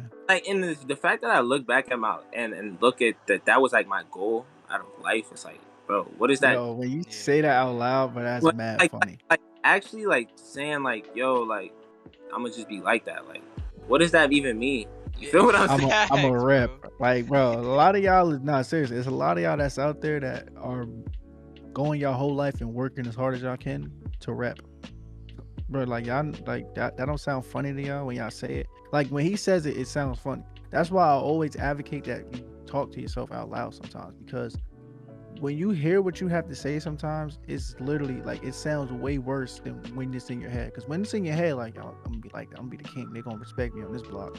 Nobody not gonna come around this block unless they say what's up to me. Like one of those, like, then as opposed to if you say it out loud, like he just said his goal at one point was to be like that, was for people to just be like, yeah, no, he like that. Not even to really like do nothing, just to be, yeah, nah, yo, that boy Chief, he like that. Yo, chill off him. He really like that. What? So like, so if you accomplish that, because this is another thing I like to talk about, these short-sighted and short-minded goals, you can accomplish that relatively quickly. Then what? Like that, if that's your pathway, now the only way you can top that, you have to start doing more stuff, then doing more stuff, and more stuff, because people are never satisfied, which is the great thing, but it also can be a curse if you use it for the wrong thing. So the thing that I really liked that he said was just the fact that his goals weren't even aligned, and it wasn't even the right type of goals to even start off with. Like, what are your starter goals, guys? What is your starting goal? Think about your starting goal. What is it? Because if your starting goal is I want to be like that, or your starting goal is, yo, I just want to get a whatever. Like I just want to sell my first package, sell my first hand to hand, like stuff like that. Like, bro, you understand once you get that, you're gonna then have to do more and more and more to better, like, top that. So understand, guys, what is your starting goal? Like, don't first of all, when it comes to goals, I always say don't sell yourself short, because a lot of times we underestimate what we can do in a year, but we overestimate what we could do in a year, but underestimate what we could do in 5. So don't just be like how he was and how I was, like you just want to be tough, or you just want to have these short-sighted goals. Like, really have a goal in mind that you want to achieve, and let it be for the right reasons. Because another thing that we talk about on here is why. Okay, you have that goal, but then why? And then when you get it, then what? Mm-hmm. So always keep that in mind. And then, like, that saves you a lot of time and trouble when you start really breaking both of those things down together. Because then once you start trying to figure that out, you'll realize, okay, let's use his example of just trying to be like that. Okay, boom. All right, now when I get like that, then what? Okay, then he's stumped at that point, because then he understands, like, he would either have to top that or leave. So at that point, if you're just going to be like that and just leave that lane, you did that for no reason. You know what I'm saying? So he would understand, like, all right, boom. So now I have to switch my goal, and I don't even have to even try to travel down that path. You know what I'm saying? Like, this is stuff I really wish, this is why we do the pod, I really wish we were taught this and just were at least explain this type of stuff, because it would make more sense to us. Because if somebody would have told us that back then, it would have saved us mad time and just mad, like, just I guess I would say effort, energy into trying to do something that we really wanted to do, instead of trying to do something that we wanted to do that because the people we was hanging around with did. You know what I'm saying? So I think that was dope. I think what you said right there was dope. But kind of, trying to switch gears here. What do you think? Because this is an age-old question, especially when it comes to religion. Do you think that we live by fate, or free will? Oh, free will, 100%. Mm. Free will, 100%. I feel like this is the biggest. I think this right here is the biggest misconception. So I think people look at God being all knowing, and because he knows like what you're going to decide to do, as that's your fate. But it's not. Like, you still have free will to make every decision. It's just he already knows what you're gonna like. He already knows what you're gonna choose. But I think 100% we have free will. Um, and that's one of the hardest things, bro. That's one of the hardest things as a believer to basically, in a sense, kind of give up your free will and choose God's, like, for whatever that is in your life. Choose God's will for your life. Sometimes, bro, that could be something as small as, it could be something as small as going to an event. You could have planned to go to the event, and then God tells you not to go. He don't even got to tell you why. He's God. but you know he's protecting you from something. You know he's shielding you from something. You know maybe it's not your right time to be exposed to that type of spotlight or something. And you have the choice. You have the choice. Are you gonna go and disobey, or are you gonna stay home and obey? And it's like, Yeah. so I believe we all have free will, and it's also like, bro, look at, like, people always ask, like, oh, why if God's so loving, like, why wouldn't he, like, just make us all, like, act good and go to heaven? Bro, do you like, would you go and would you want to be around people that, like, are only around you because they're forced to be, or you want to be around people that, like, they actually love you, like, they actually Yeah. for you, Yeah. they rock with you, and like bro, like, sometimes we got to take these things, and, like, that's something that Jesus did all the time. Like, he would take these crazy, hard to understand, like, concepts, and just break it down by putting it in, like, such a simple form, Yeah. which That's a was fact. called parables. Like, he would, like, tell a Yeah. story and use, like, normal things, like everyday things that we see. And, like, that's kind of like what we could do right here with this type of thing. Like, would Yeah. you want to hang around friends that are only around you because they're forced to be around you, or you want to be around friends that's like, they genuinely love you for who you are, and they want to be? Yeah. And I believe that God is the same way. He's not gonna force you to, like, accept him, to love him, and, wanna Yeah. Yeah. wanna belong. Fact. Like, So you So yeah. definitely. Now go ahead, Weezy. My fault. I was gonna say. So you believe that anything that we do in this life, we have the choice. yeah, 100%. So Weezy, what do you think? Do you think it's fate or do you think it's free will? I used to think it was fate, but the more the more that I go through this life, the more that I realize that everything is a choice. And what I mean by that is, like, it's free will, bro. Like, we all have the choice to do whatever the fuck we want to do day by day. And like Chief said, like, yeah, God will know, the higher power will know what decision you're gonna make, but ultimately it comes down to you to make that decision. It comes down to you to be like, yo, like, I'ma still do X, Y, and Z today, or I'ma still go do such and such. I'm still go to this concert. I'ma still, you know what I'm saying, get this done. This, that, and the third. So it's like, it's free will, bro. We have the power to do anything that we want to do in this life, and we're not, honestly, we're not bound to anything, to be honest.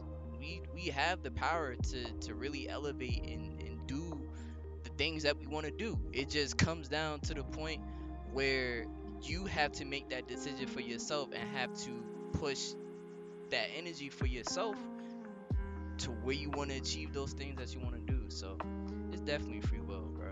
Cool. What you think, man? I'm gonna kind of disagree with you, gentlemen, but at the same time agree because I think there's a mixture of both, right? So, for example, right, just the will, like, not will, but just the circle of life, right? So everything that lives must die.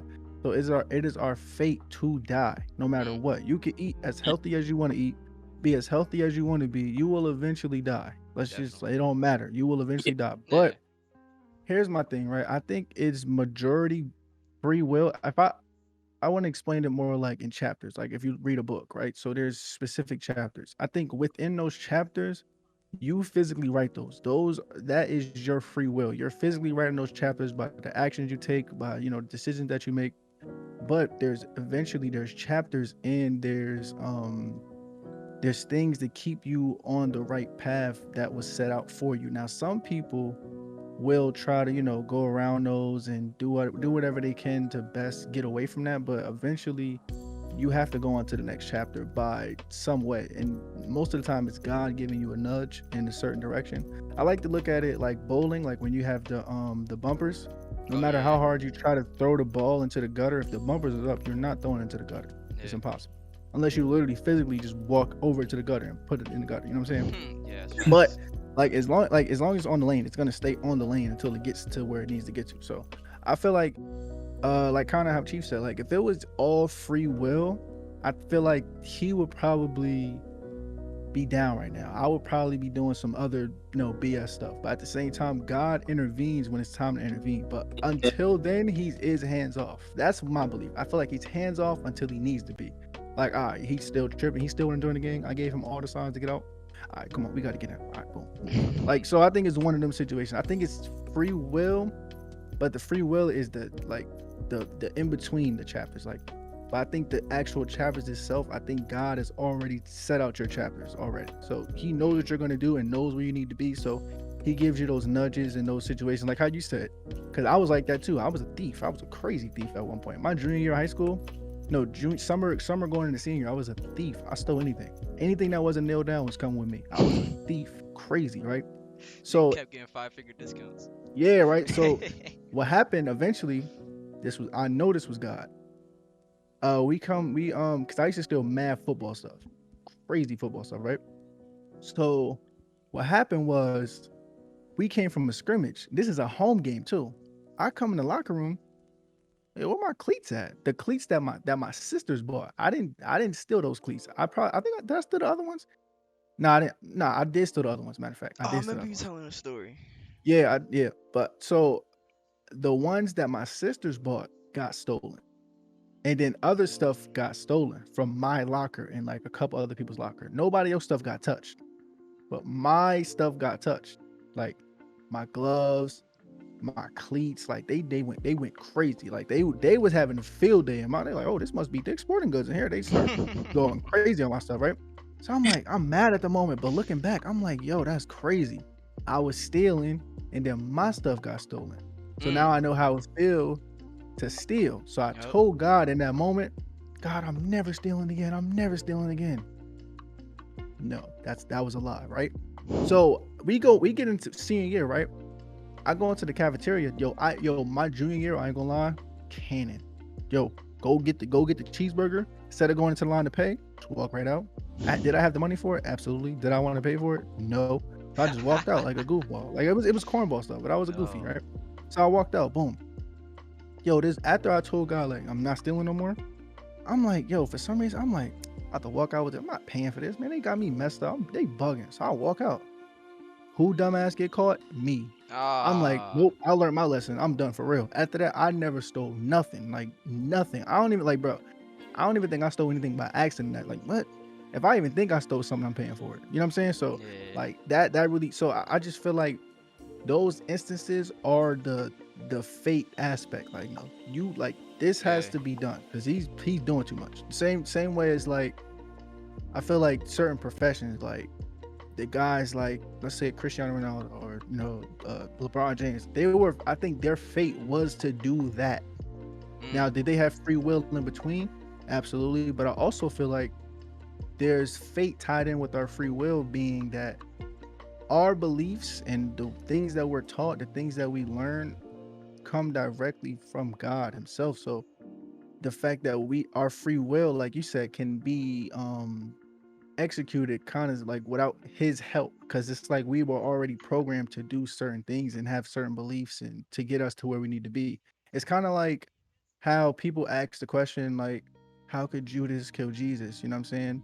But he was, I feel like, not designed, but like God knew the type of person Judas was. So if you give him that temptation to kill Jesus or turn over Jesus to be killed, he would do it. And Jesus's fate was to die on the cross for our sins. So I just feel like that type of stuff is just like the fate that is within our free will. So not to get too deep, you know what I'm saying, but that was just. I agree 100%. Like I agree 100%. It's like, cause that's one definite truth that like, if God left it up to us 100% free will, bro, ain't nobody making it to heaven, bro. Facts. Nah, I don't even think nobody would make it to tomorrow, bro. Ain't what? Nobody, bro. I'm pretty sure we all got stories of times we got saved, bro. It's times, I ain't gonna lie, it's times I should have died. Like, it's times I should have got up out of here. I should have got packed up mad times, bro. Funny shit, it's times, bro, I almost got hit by trucks playing football. Bro, it's mad stuff. I could have drowned mad times, bro. It's just mad stuff. It's just like, if it was just our free will 100%, I don't even see how we even would survive the next day a lot of times. Bro, it's definitely like, it's definitely such a crazy thing. And that's why going back to that whole religious thing, like, that's why it says like nobody has the right to boast. It says that in the Bible. Like, nobody has the right to boast, because like nobody makes it to heaven off of your good works. Like you weren't an upright citizen. That's why you made it. Like, nah, like Yeah. everybody makes it because everybody has sinned at some point or another in their life. Right. But Christ put all of that on his back. Yeah. Took that to the cross. That's the only reason any of us have a shot. And that's just for a chance. He did Yeah. just for a chance. Like, he Yeah. didn't do that. Like, he didn't make that decision saying, oh, 100% everybody gonna get saved, everybody gonna believe, and everybody gonna like make it out. Like, nah, he just did that just so we could have an option. Like, just so we could have an option, a chance Yeah, that's wild, to dude. make it. He did all of that just to give us a chance. Like, Yeah. when you start looking into that character that God has, bro, it's no one else like him. That's why I'm telling you, bro. Like, I'm telling you, once I had that first encounter with him, my life has never been the same.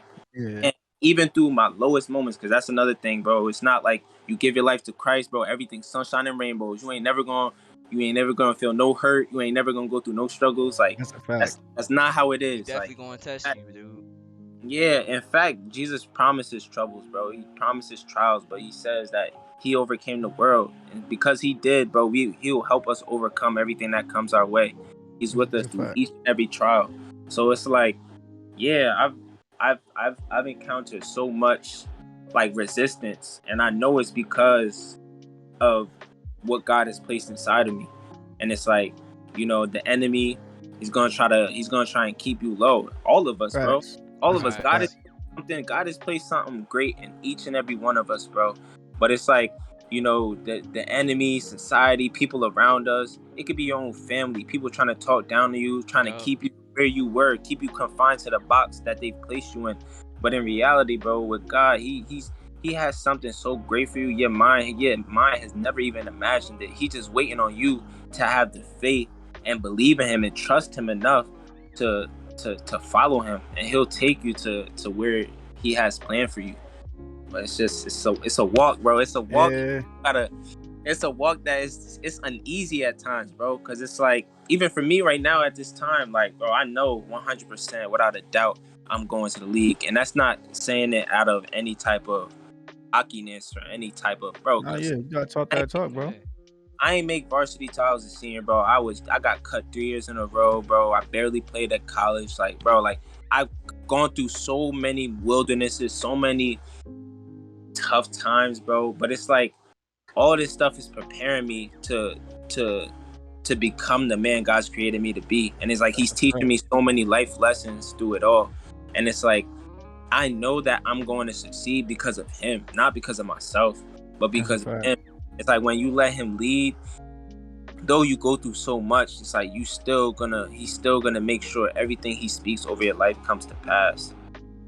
But yeah, nah, that's a fact. I like the fact that, like, we could tell, like, when you say that, bro, like, you got the conviction, you got the 1000% belief, facts. and that's what we preach on this channel, bro. Like, just the fact that just not only the belief in yourself, but the belief in God. And I always say, bro, if I'm bragging on me, I'm bragging on God. You feel me? Like, I'm not just because without him, I'm nobody. Like, who am I?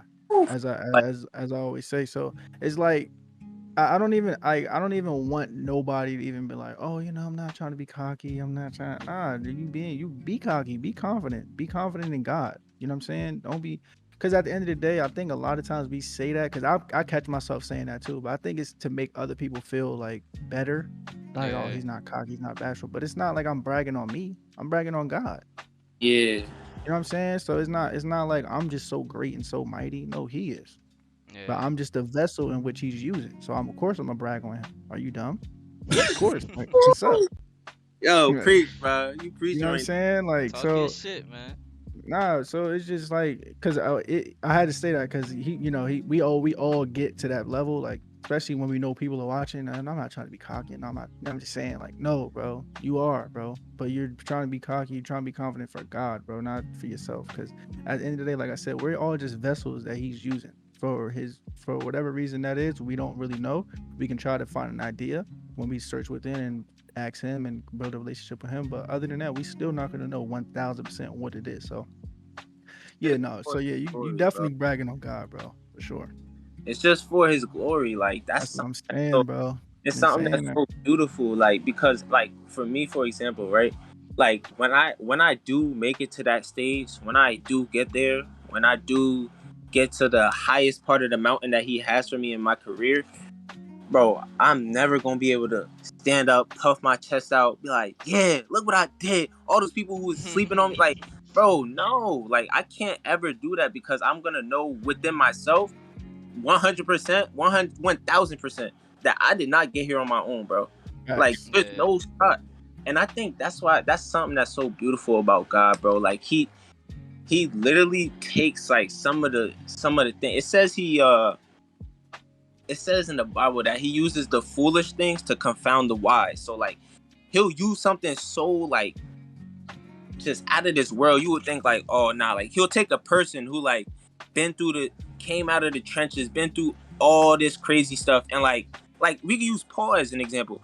This man Paul was killing Christians. Like he was literally a witness as like one of like these main people in the one of the main big people in the New Testament named Stephen. Like he got stoned to death, and like Paul was literally a witness. Like he was standing there holding the people who were stoning him, holding their coats. Like this man was literally Oh. persecuting Christians. He was going out. He was like doing everything in his power to stop Christianity and stop believers from growing. And when he had his encounter with God and he started preaching the gospel, bro, it like shook everybody so much that even the disciples were like, "Oh, nah, we not meeting up with him." Like he on some type of secret Yeah. agenda. Like Yeah. he trying to stunt on us so he could like get close to us and get us killed or something. Like until like they had to eventually realize that God really came and like changed this man's life. And like that man wrote like most of the whole New Testament. Like he wrote a Yeah. huge portion of the New Testament. And God, that's what I mean. Like He'll use someone and something that like seems so outrageous. Like you like, oh, there's no way back. There's no way this person could make a comeback.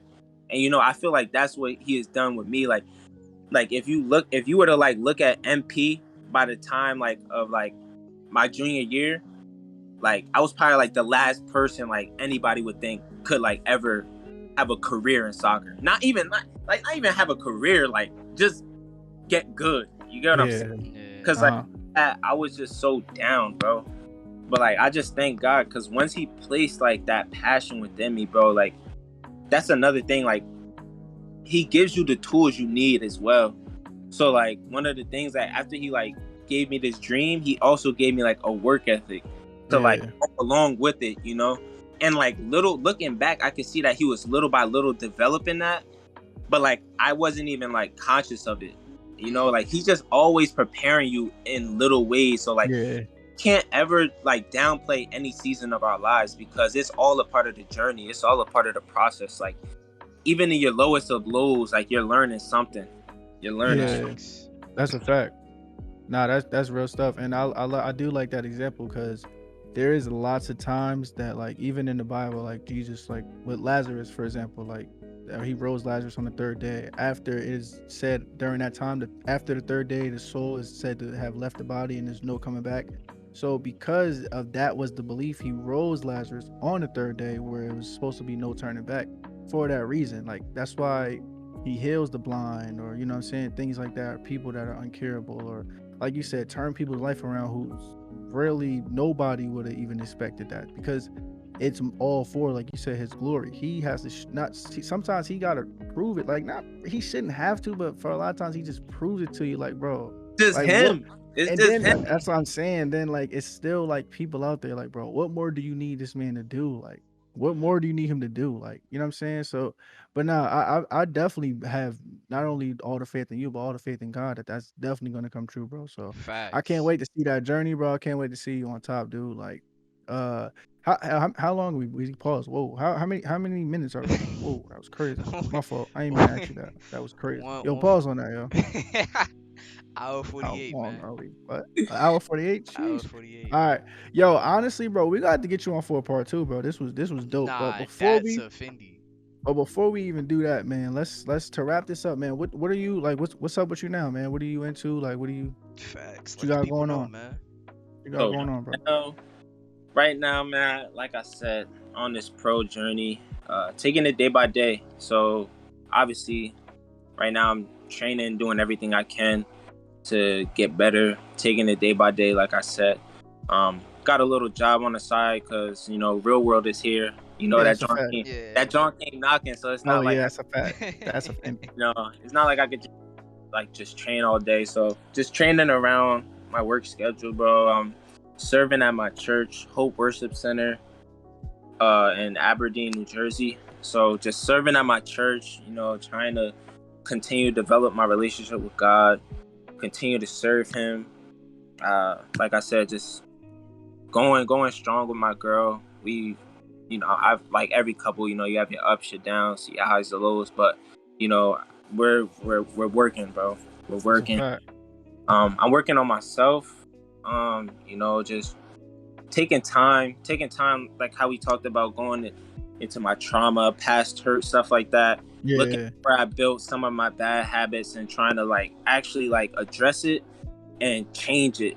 Asking for God's help to actually change that and better my character. Because, bro, one of the worst. I think Eric Thomas said it is like the worst thing is like for your talents to take you somewhere your character can't keep you. It's like yeah, I Mm. that's don't a fact. wanna I don't wanna finally be living the dream. How many people that finally live in the dream and then they do something like malicious or they do something out of the ordinary, Too just many. back, and they ruin everything that they spent their whole life, working towards. And so I believe that character is like one of the biggest things, bro. So like just trying to have like, bro, the fruits of the spirit, like that's like if you ever like you can even Google it, like the fruits of the spirit. It's like love, Yeah, joy, peace, patience, kindness, goodness, self-control. All these things are things that the Holy Spirit provides, and these are the ways I want to conduct myself. I want to be loving. I want to be kind to people. So just trying to continue to grow in God and just continue to grow those attributes. And pretty much, like I said, bro, it's day by day. I'm just enjoying the process. Before I used to get caught up, even the other day I didn't have a good day playing, but it's like you Kobe said it, bro. Like you have a horrible day, and then the next day could be like your best day. Yes, So it's like yeah, sir. that's a fact. roller coaster. And like that's what I mean by sports teaches you so much about life, because that's how it is in life, bro. You could be Fact, you bro. could be at rock bottom, and literally in a week, like something happened where it's like your whole life takes a shift. Bro, it's So like crazy. just trying to learn that whole thing of like not getting too high in your highs and not getting too low in your lows, keeping that grounded type of mentality. And I be meditating. You feel me? Yes, sir. Yeah, Practice mindfulness and being in the moment. And yes, also sir. I also do it for like I do it for multiple reasons. To quiet myself, to try and listen out for God's voice. I do it for Yeah, mindfulness, to be better at being in the moment. Because there's times like you could be with your girl, you could be with your family, you could be with friends, and you there, but you're not really there. Your mind is Yeah. somewhere. So trying to be mindful in the moment and like really give my time to who I'm around. And then last but not least, I do it for soccer as well. That flow state, like when you don't miss, like Mm-hmm. when everything just click and it's like, yeah. It's called that's in the zone. I know yeah, exactly. when I know come out. Yep. when you in the zone. I got a book right here that talks about it, bro. It's tough if y'all ever want to read it, bro. It's called The Inner Game of Tennis. Bro, I it's like bet. it's about basically you having two selves within you. So there's like a self one, which is like your analytical self. So like let's say like you play football coop, like let's say like you get tackled, right? And you like, damn, like I should have did this, I should have did that, and you like start trying to think too much, like, oh, I'm gonna do this, I'm gonna do that. Like, you feel me? Like you're not like you're using that you're using your self one. But then there's a self two, which is when your mind fully quiets and like you're not thinking about anything you're doing, but it's all just muscle memory and Yeah, instinct. it's autopilot. Yeah, Yeah, you just like in the zone, like that's the in the best flow way to. state. That's the best way to be as an athlete, bro. Or just Exactly. in life in general. I like how you draw the two parallels because I do that a lot on this channel. I always try to draw parallels and comparisons to different things. So yeah, I do like that because there's also a saying in football that, or just in sports period, to be where your feet are. Like stop Mm. focusing on what's going on outside. Stop focusing on what you're gonna eat for dinner. Just be where your feet are. Worry about right now. Worry about what's happening right now. I think we could definitely apply that to life. A lot of times we're too worried about, damn, yo, but I got this coming up, I got that coming up. But focus on, instead of focusing on it now. And then, cause like, think about it, bro. The future happens so quickly, like boom.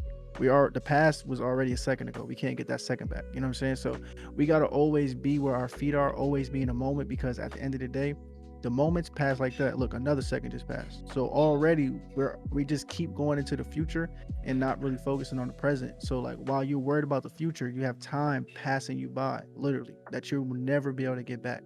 Because at the end of the day, like the movie In Time, we all have a specific number of time on this earth. We don't know what that number is. It could be in a couple seconds, God forbid, knock on wood, but you never know. So you got to enjoy the moment. And also, like you said, enjoy the journey, enjoy the process. A lot of times we get too caught up on, yo, I'm feeling so low right now, man. Like, what I'm gonna do, how I'm gonna get out of this.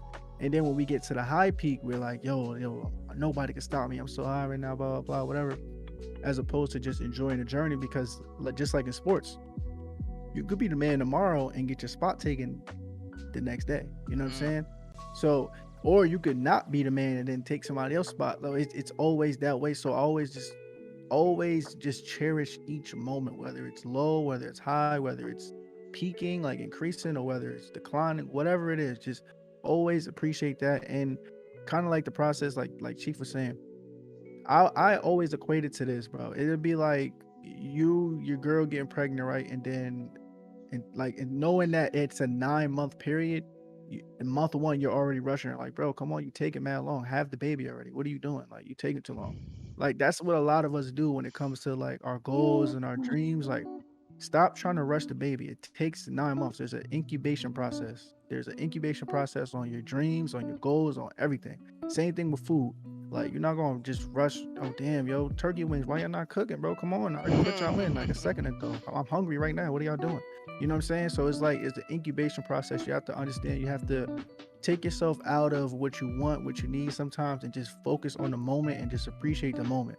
You know what I'm saying? So Facts. I feel like when you don't do that, when that moment comes, the journey, like, you don't really appreciate it that much, and it passes you by, and then you're not really, like Chief said, when he finally gets to the top, he realizes all them low moments. So when he gets to the top, he appreciates it more. He's not gonna want to lose it. You're gonna have to kill it. You're gonna have to kill him to take that from him when he gets to that top. You know what I'm saying? So it's the same way as if when you're in your situation, if you're not really entrenched and engulfed in that moment and really fully invested into the moment and into the journey and into the process, when you finally get there, because I believe we all will get there, then when you have no appreciation of it. It'll just be like another fly by night thing. Like, it's cool. Oh, you want to take this from me? That's fine. Okay. You know what I'm saying? One of those. So I just feel like God just always just have that in mind. Like, when you're on your journey, be where your feet are, and just always understand that tomorrow you could be up, the next day you could be down. Like, it's kind of like, real quick, because I like this analogy too. It's kind of like a yo-yo. This is really for stocks, but I apply this to life too. Picture a guy with a yo-yo walking up a hill, right? A lot of people are focused on the yo-yo going up and down, as opposed to, no matter what, it's going up the hill, because the guy is going up the hill. So you're focused on this and that, like the highs and lows, but he's going up the hill the whole time. So no, don't necessarily focus on the yo-yo, but focus on the man going up the hill, because at the end of the day, the yo-yo goes with the man. And That's a fire analogy. the man in this analogy is God. You're the yo-yo. And the hill is your dreams, the hill is heaven, whatever you want to say the top of the hill is. That's where you're headed to, but you're just so focused on, I'm down. Oh hey, I'm up. Oh hey, I'm down. You know what I'm saying? So just be where your feet are, understand what's going on, and really be able to put yourself in that moment and understand, no matter what, you're going to the top of the hill. So that's really all I have for that. But also, real quick too, you have you do something else other than soccer, like, as well, right? Like, you have your own, you have your own group, right? Your own ministry or something that you're trying to start. Nah, I don't have my own. I don't have my own ministry or Not anything. ministry, but you don't have like a small group thing that you do on the side, like. Oh, I mean, I'm like one of the youth leaders at the church. Oh, So okay. I help out with the youth, because like cool, bro. I feel like there's so much so much with the youth, and like just I feel like the youth needs so much more direction. Like how you were saying, like I just wish we had somebody who was able to tell us like some of the things we now know Yeah. growing up. So like just pouring into the youth, and that's really like the goal. So I mean, there's also like the young adults, so like just people like our age, a little bit older, a little bit younger, that's also at the church, and we have like different activities. We get together, we talk, we do a bunch of things. Just being in a good community, God-fearing community, people who just want to be the best version of themselves, that version which is the one that God created you to be. So yeah, that's pretty much it, bro, with my life. Like I'm just in one of those, like I feel like I've been in preparation for like the past 6 years. I remember I used to be in high school going around telling people, oh yeah, you'll catch me in the league in like 2 years. You catch me in the league, like, like I used to like how Coop said, like it's like you wanting that baby to be born after the first month. Cause Yeah, like to me, I'm like, oh, God's giving me this dream, like it's about to just happen. But yeah, it's like God don't spoil his kids. Like he gonna get, like everything he has is yours. Like it says, ask and you shall receive, seek and you'll find, knock and the door will be open. Like he wants to give you everything that you want and more. But it's like he won't rob you of the journey aspect of it, so you can actually enjoy it. Yeah. It's like sometimes, bro, like what I've noticed in my relationship with God is like, bro, you gotta go through the fire sometimes, bro.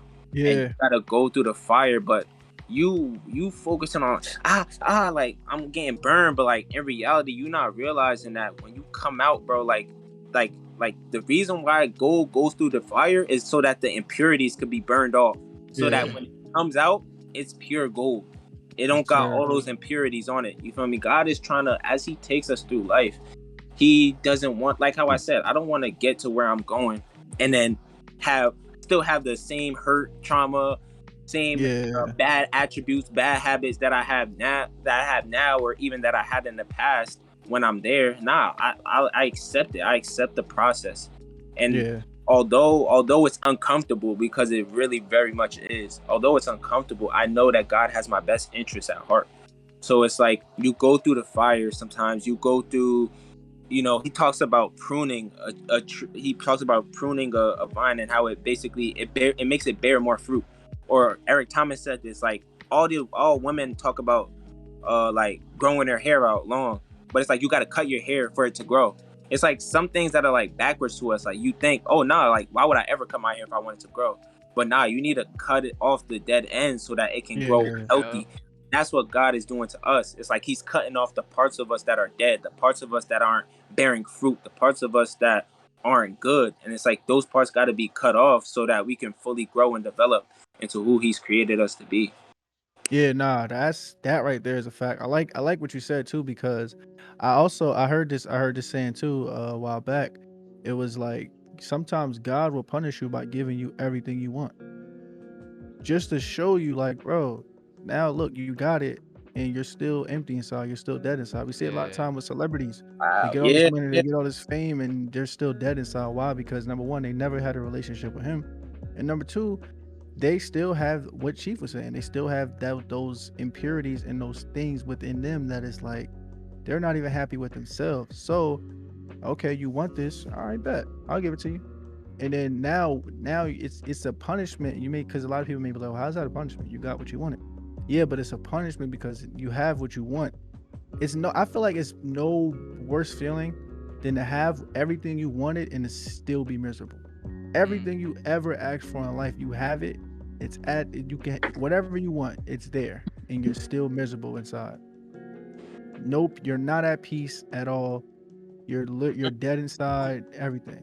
So I just feel like that. I feel like what you said, like it really relates to that quote, because at the end of the day, you got to fix within. You got to fix you. You got to build a relationship with God. You got to fix what's within you in order to really get to where you need to get, and not only get there, but be at peace when you're there. Because the whole goal is not to just be there. There's a two-parter to that. You want to be there, but be there in peace.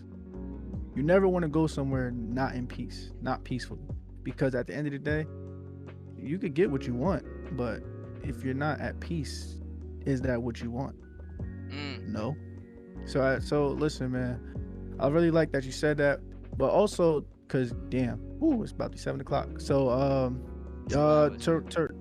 to wrap this up, man, where can the people find you? Let's say they want to get some, talk to you 1-on-1. Maybe you could help them. Maybe you could give them some more information to help them, or maybe they could, I don't know, join your, like, help out with your what is it, the youth group or something like that. Church, yeah. Yeah, or make donations to the church or to the group or things like that. Because I'm sure, like, you would love to, do more things. Maybe you don't have the capital for it, or even just help you personally. Like, I don't know if they got some connections or anything like that. So, what are your handles that they can reach you, man? Yeah, so Instagram is _David Wilson 12. We're gonna link all this in the description, guys. Sure. So yeah, Instagram is _David Wilson 12. I mean, yeah, you could reach me on that. I'll definitely get back. You have a do you check your email at all? Because I know there's probably some people that email, they don't really have Instagram or. Yeah, email Wilson P David 99 @gmail.com, and then I don't want to put my phone number out there. No. Don't put the phone number. Nah. That's why I just said, like, maybe like socials or email. I think that's cool. You got the Instagram and then you got the email. So if they want to email you some, because they like a company or something. Yeah. So email, Instagram, definitely. We're not giving your number out. And if you did, we would have bleeped it. So that's a fact, bro. No cap. Yeah, we're not doing that. Like, hey man, how you doing? Nah, ain't no spam callers around here, nigga. Yeah, that's a fact. Hey man, I got this new car, man. But yeah, bro. Nah, go ahead. My fault. I didn't mean to cut you off.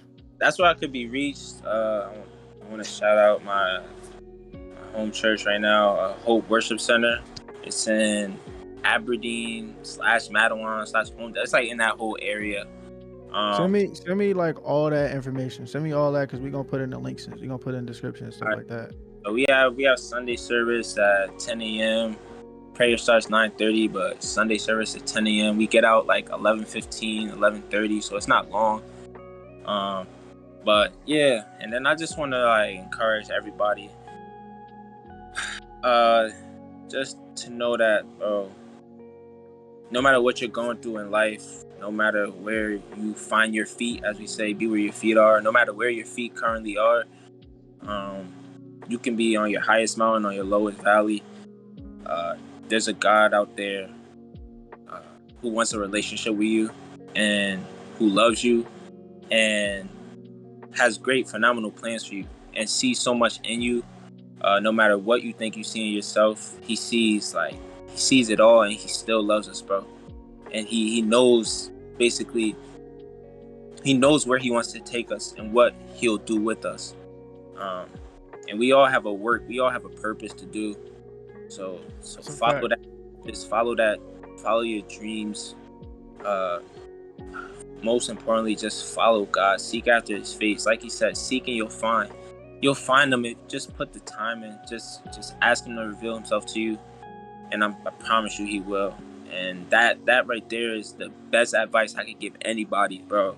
No matter anything I learned, finances, anything I learned with soccer, anything I learned with any part of life, bro, out of all the advice, out of everything I've been through, number one thing I would say is have a relationship with Jesus Christ, bro. That is the biggest blessing. That is the biggest factor of my life.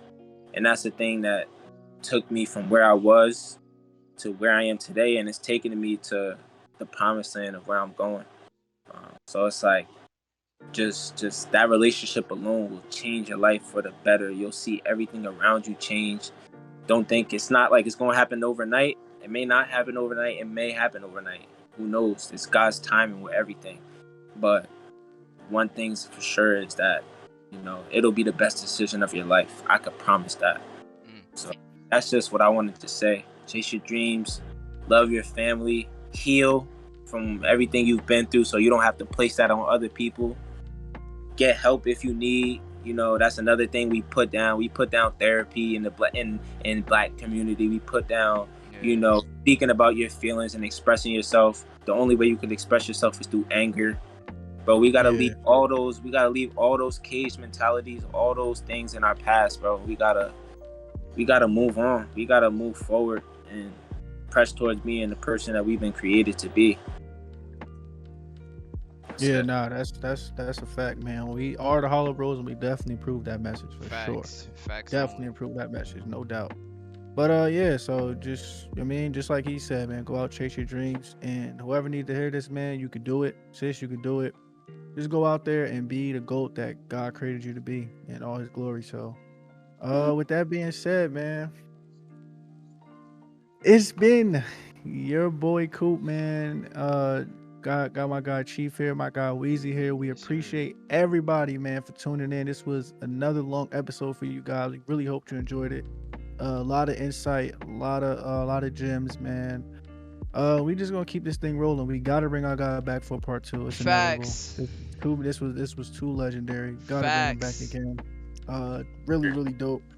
So yeah, bro. Share, subscribe. All that YouTube shit, man. All that fucking All YouTube that, shit. all that YouTube stuff that our good pal Weezy just eloquently said. Uh, all that good stuff. And it's been your boy Coop, man. Spin your boy Weezy. And it's me, man. But I just want to give, before I hop off, I want to give a huge shout out to y'all, man. Man, what y'all doing? I told you a little bit at the wedding, K1. Appreciate you, I- my guy. Wheezy, my fault, bro. Nah, I'm not. you good, bro. Wow. You Nah, good, yeah, Nah, bro. you good? I told y'all, like, bro, like, how I'm just proud of y'all, bro. Like, the way you just got to it after you had the idea, came up, and you just put it into action. You know, I was saying how so many times we want to have everything mapped out before we take a step. Sometimes you just gotta take that first step by faith. You gotta take those steps by faith, bro, and just move when you feel led to do something, when you're led in a direction, bro. Because what y'all have going on, I promise you, it's not. I promise you, like, please hold on to this scripture, Zechariah 4:10. It says, "Do not despise the day of small beginnings, for the Lord rejoices to see the work begin." That's y'all. It's a fact. That will carry out to the end, bro. And It's I'm a telling fact. you, yo, everything starts off small, but I'm telling you, it's only a matter of time till this is blown up, bro. And y'all, Facts. we all gonna be able to look back. Hey, man, But we back, man. Look, yeah, man, man. technical difficulties, man. For some reason, the universe didn't want him to big us up no more. So I guess they didn't want him to fill our heads up. But yeah, so we back. It's little technical difficulties, man. But our guy, man, he's back. He's back in effect, man. So what was you saying? What would you saying, my brother? Facts. I was just saying that, bro. What y'all are doing on this channel, man, it's gonna blow, and it's already impactful, and I believe that it's only gonna continue to grow and be more impactful. Um, bro, I just believe that what y'all are doing is bigger than you, and that's God's. That's when you know something is God's work. Facts. When it's not just about yourself and it's about helping other people. Uh, that's God's work. So just continue, like, bro, y'all been faithful. Y'all been faithful to what y'all been doing. Y'all been consistent with it. Just keep going, keep going. And as you continue, bro, God will bless what y'all are doing, bro. God will bless what y'all are doing, and it will continue to grow. And I don't think y'all have like an imagination as to where God's gonna take this. It's not always in the direction that we believe, but it's always in an impactful way. Because So, everything he do must come to gold. It turns to gold, bro. Everything he touches is blessed, and when he blesses something, bro, the impact on it is beyond measure. So yeah, that's a I fact. believe, I'm praying and I'm asking him to bless you guys and to bless this Hollow Bros channel and everything y'all are doing with it. And I just believe it's only a matter of time till we see it come to pass. So just keep going. Yeah, bro. We definitely appreciate those Facts. kind words, bro. Much love, bro. Like it's like you said, bro. It's bigger than us, bro. And so I just feel like, as I said before with the fate and free will conversation, I feel like God already had it in me to just want to help, but now it's in the direction of just wanting to help the youth. Cause like we kind of say like, yeah, we want to help everybody that is willing to listen, but most of the time the ones that are willing to listen are the youth, because the older people are kind of stuck in their ways. So it's like they don't really want to listen anyway. So that's fine. But we would love to help them as well. But the youth is the ones that really impact the change, and we can really see change within the youth. And also, like, just like you said before, like things that we wish we could have learned earlier in life, we realize that, yo, like it's funny because when you're 18 or when you're 17, you think you know it all. But then Yeah. when you hit 20, 21, 22, you're like, "Yo, I didn't know nothing." And then I already know when we get to 30, 40, we're gonna be like, yo, I thought I knew it all at 22, 23, whatever. Yep. And then you like, I really didn't know nothing. So I just feel like the more information we could just pass down and set somebody else up for their success, or other people up for their success, the more people we can help, I feel like is just the really the impact of our legacy, and just the legacy that God will want us to leave on this planet. So we just want to help as much people as possible, bro. Like you said, it's bigger than us. And like we know, like we know what our what not what our purpose is, but we have an idea of what this channel's purpose and what our purpose for this channel is. So we always try to stay consistent with the message, which has always been about self-help, self-improvement, and just really achieving your goals and better ways to do it. So we really Facts. appreciate that, bro. And I know for a fact I'm definitely praying for you too, praying for your situation, man. Like we already know Force you're it. definitely going pro. That's not even a question. You're going pro. And then I already know, like, me and you had these talks, like, once you go pro, that's not even the end goal. You have other things lined up with that, you know what I'm saying, that, God willing, will come to fruition as well. So it's just all love, bro. And we really appreciated you, bro. This was a great episode. We got to get you back on here. That It's because ass. this right For here was, sure. I think this was an instant classic. This was our best episode yet, in my opinion. Certified hood classic. Classic. Classic. Can I drive a clues bomb? Can I drive a clues bomb? Yeah, drop a clue. Drop a clue. Yeah, Certified. Certified. definitely Certified. certified. Yeah. Hey man. So before we close this thing out, man, y'all got anything else to add before we get up out of here?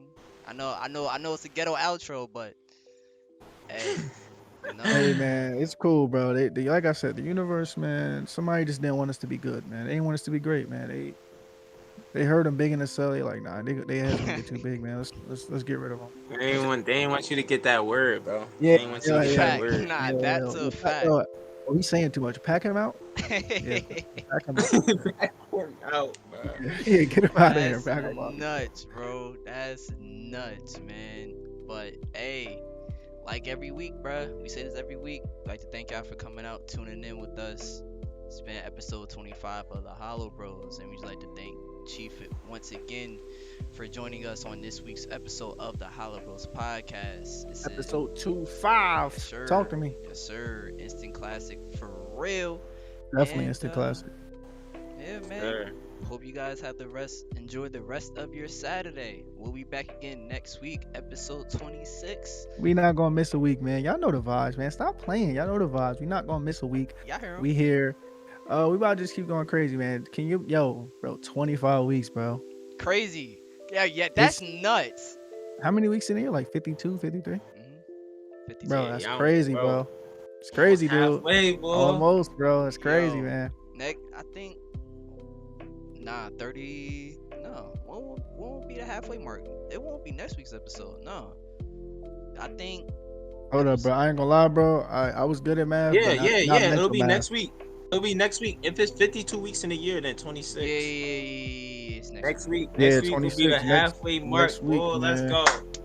Can we Yeah, give an yes, applause? sir. Give Keep an it applause, on the give an fuck, keep it on the applause, give fuck, an keep it on the applause. fuck, keep it on the Yes, fuck, sir. man.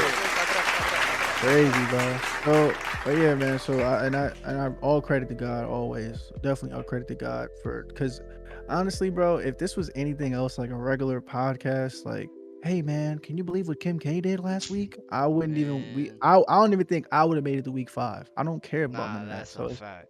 you know what I'm saying? So, but I just feel like the fact that we have the goal that we have, which is to help the youth and just help people, I just feel like it's limitless. Like we understand that this is what we need to do, not even what we want to do, what we need to do. So I just feel like that's what's motivating us to never miss a week, no matter what we got going on, whether it be work, whether it be other stuff going on. So I mean, once again, man, before I ramble on even more, Appreciate y'all. We understand that time is the most valuable thing that we have as humans. So the fact that you would even give a portion of that to us means the world. And we hope you guys keep doing that, keep tuning in. Because like our guy said, eventually it's gonna be way more of you. But how I always speak like I'm talking to millions anyway. So thank you to the Come millions that on. are watching and listening. And we really do appreciate you guys, man, all across the globe. And like I just said, man, we'll be back next week and the week after that and the week after that. And like I said, it's been your boy Coop. It's been your boy Weezy.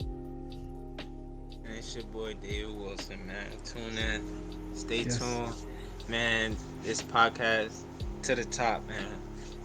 To the moon. Love and to the moon ski. Yes, sir. Hey man, y'all take it easy. God bless. Y'all have a good rest of your day. And we out to the HoloBros. Bye. Hey.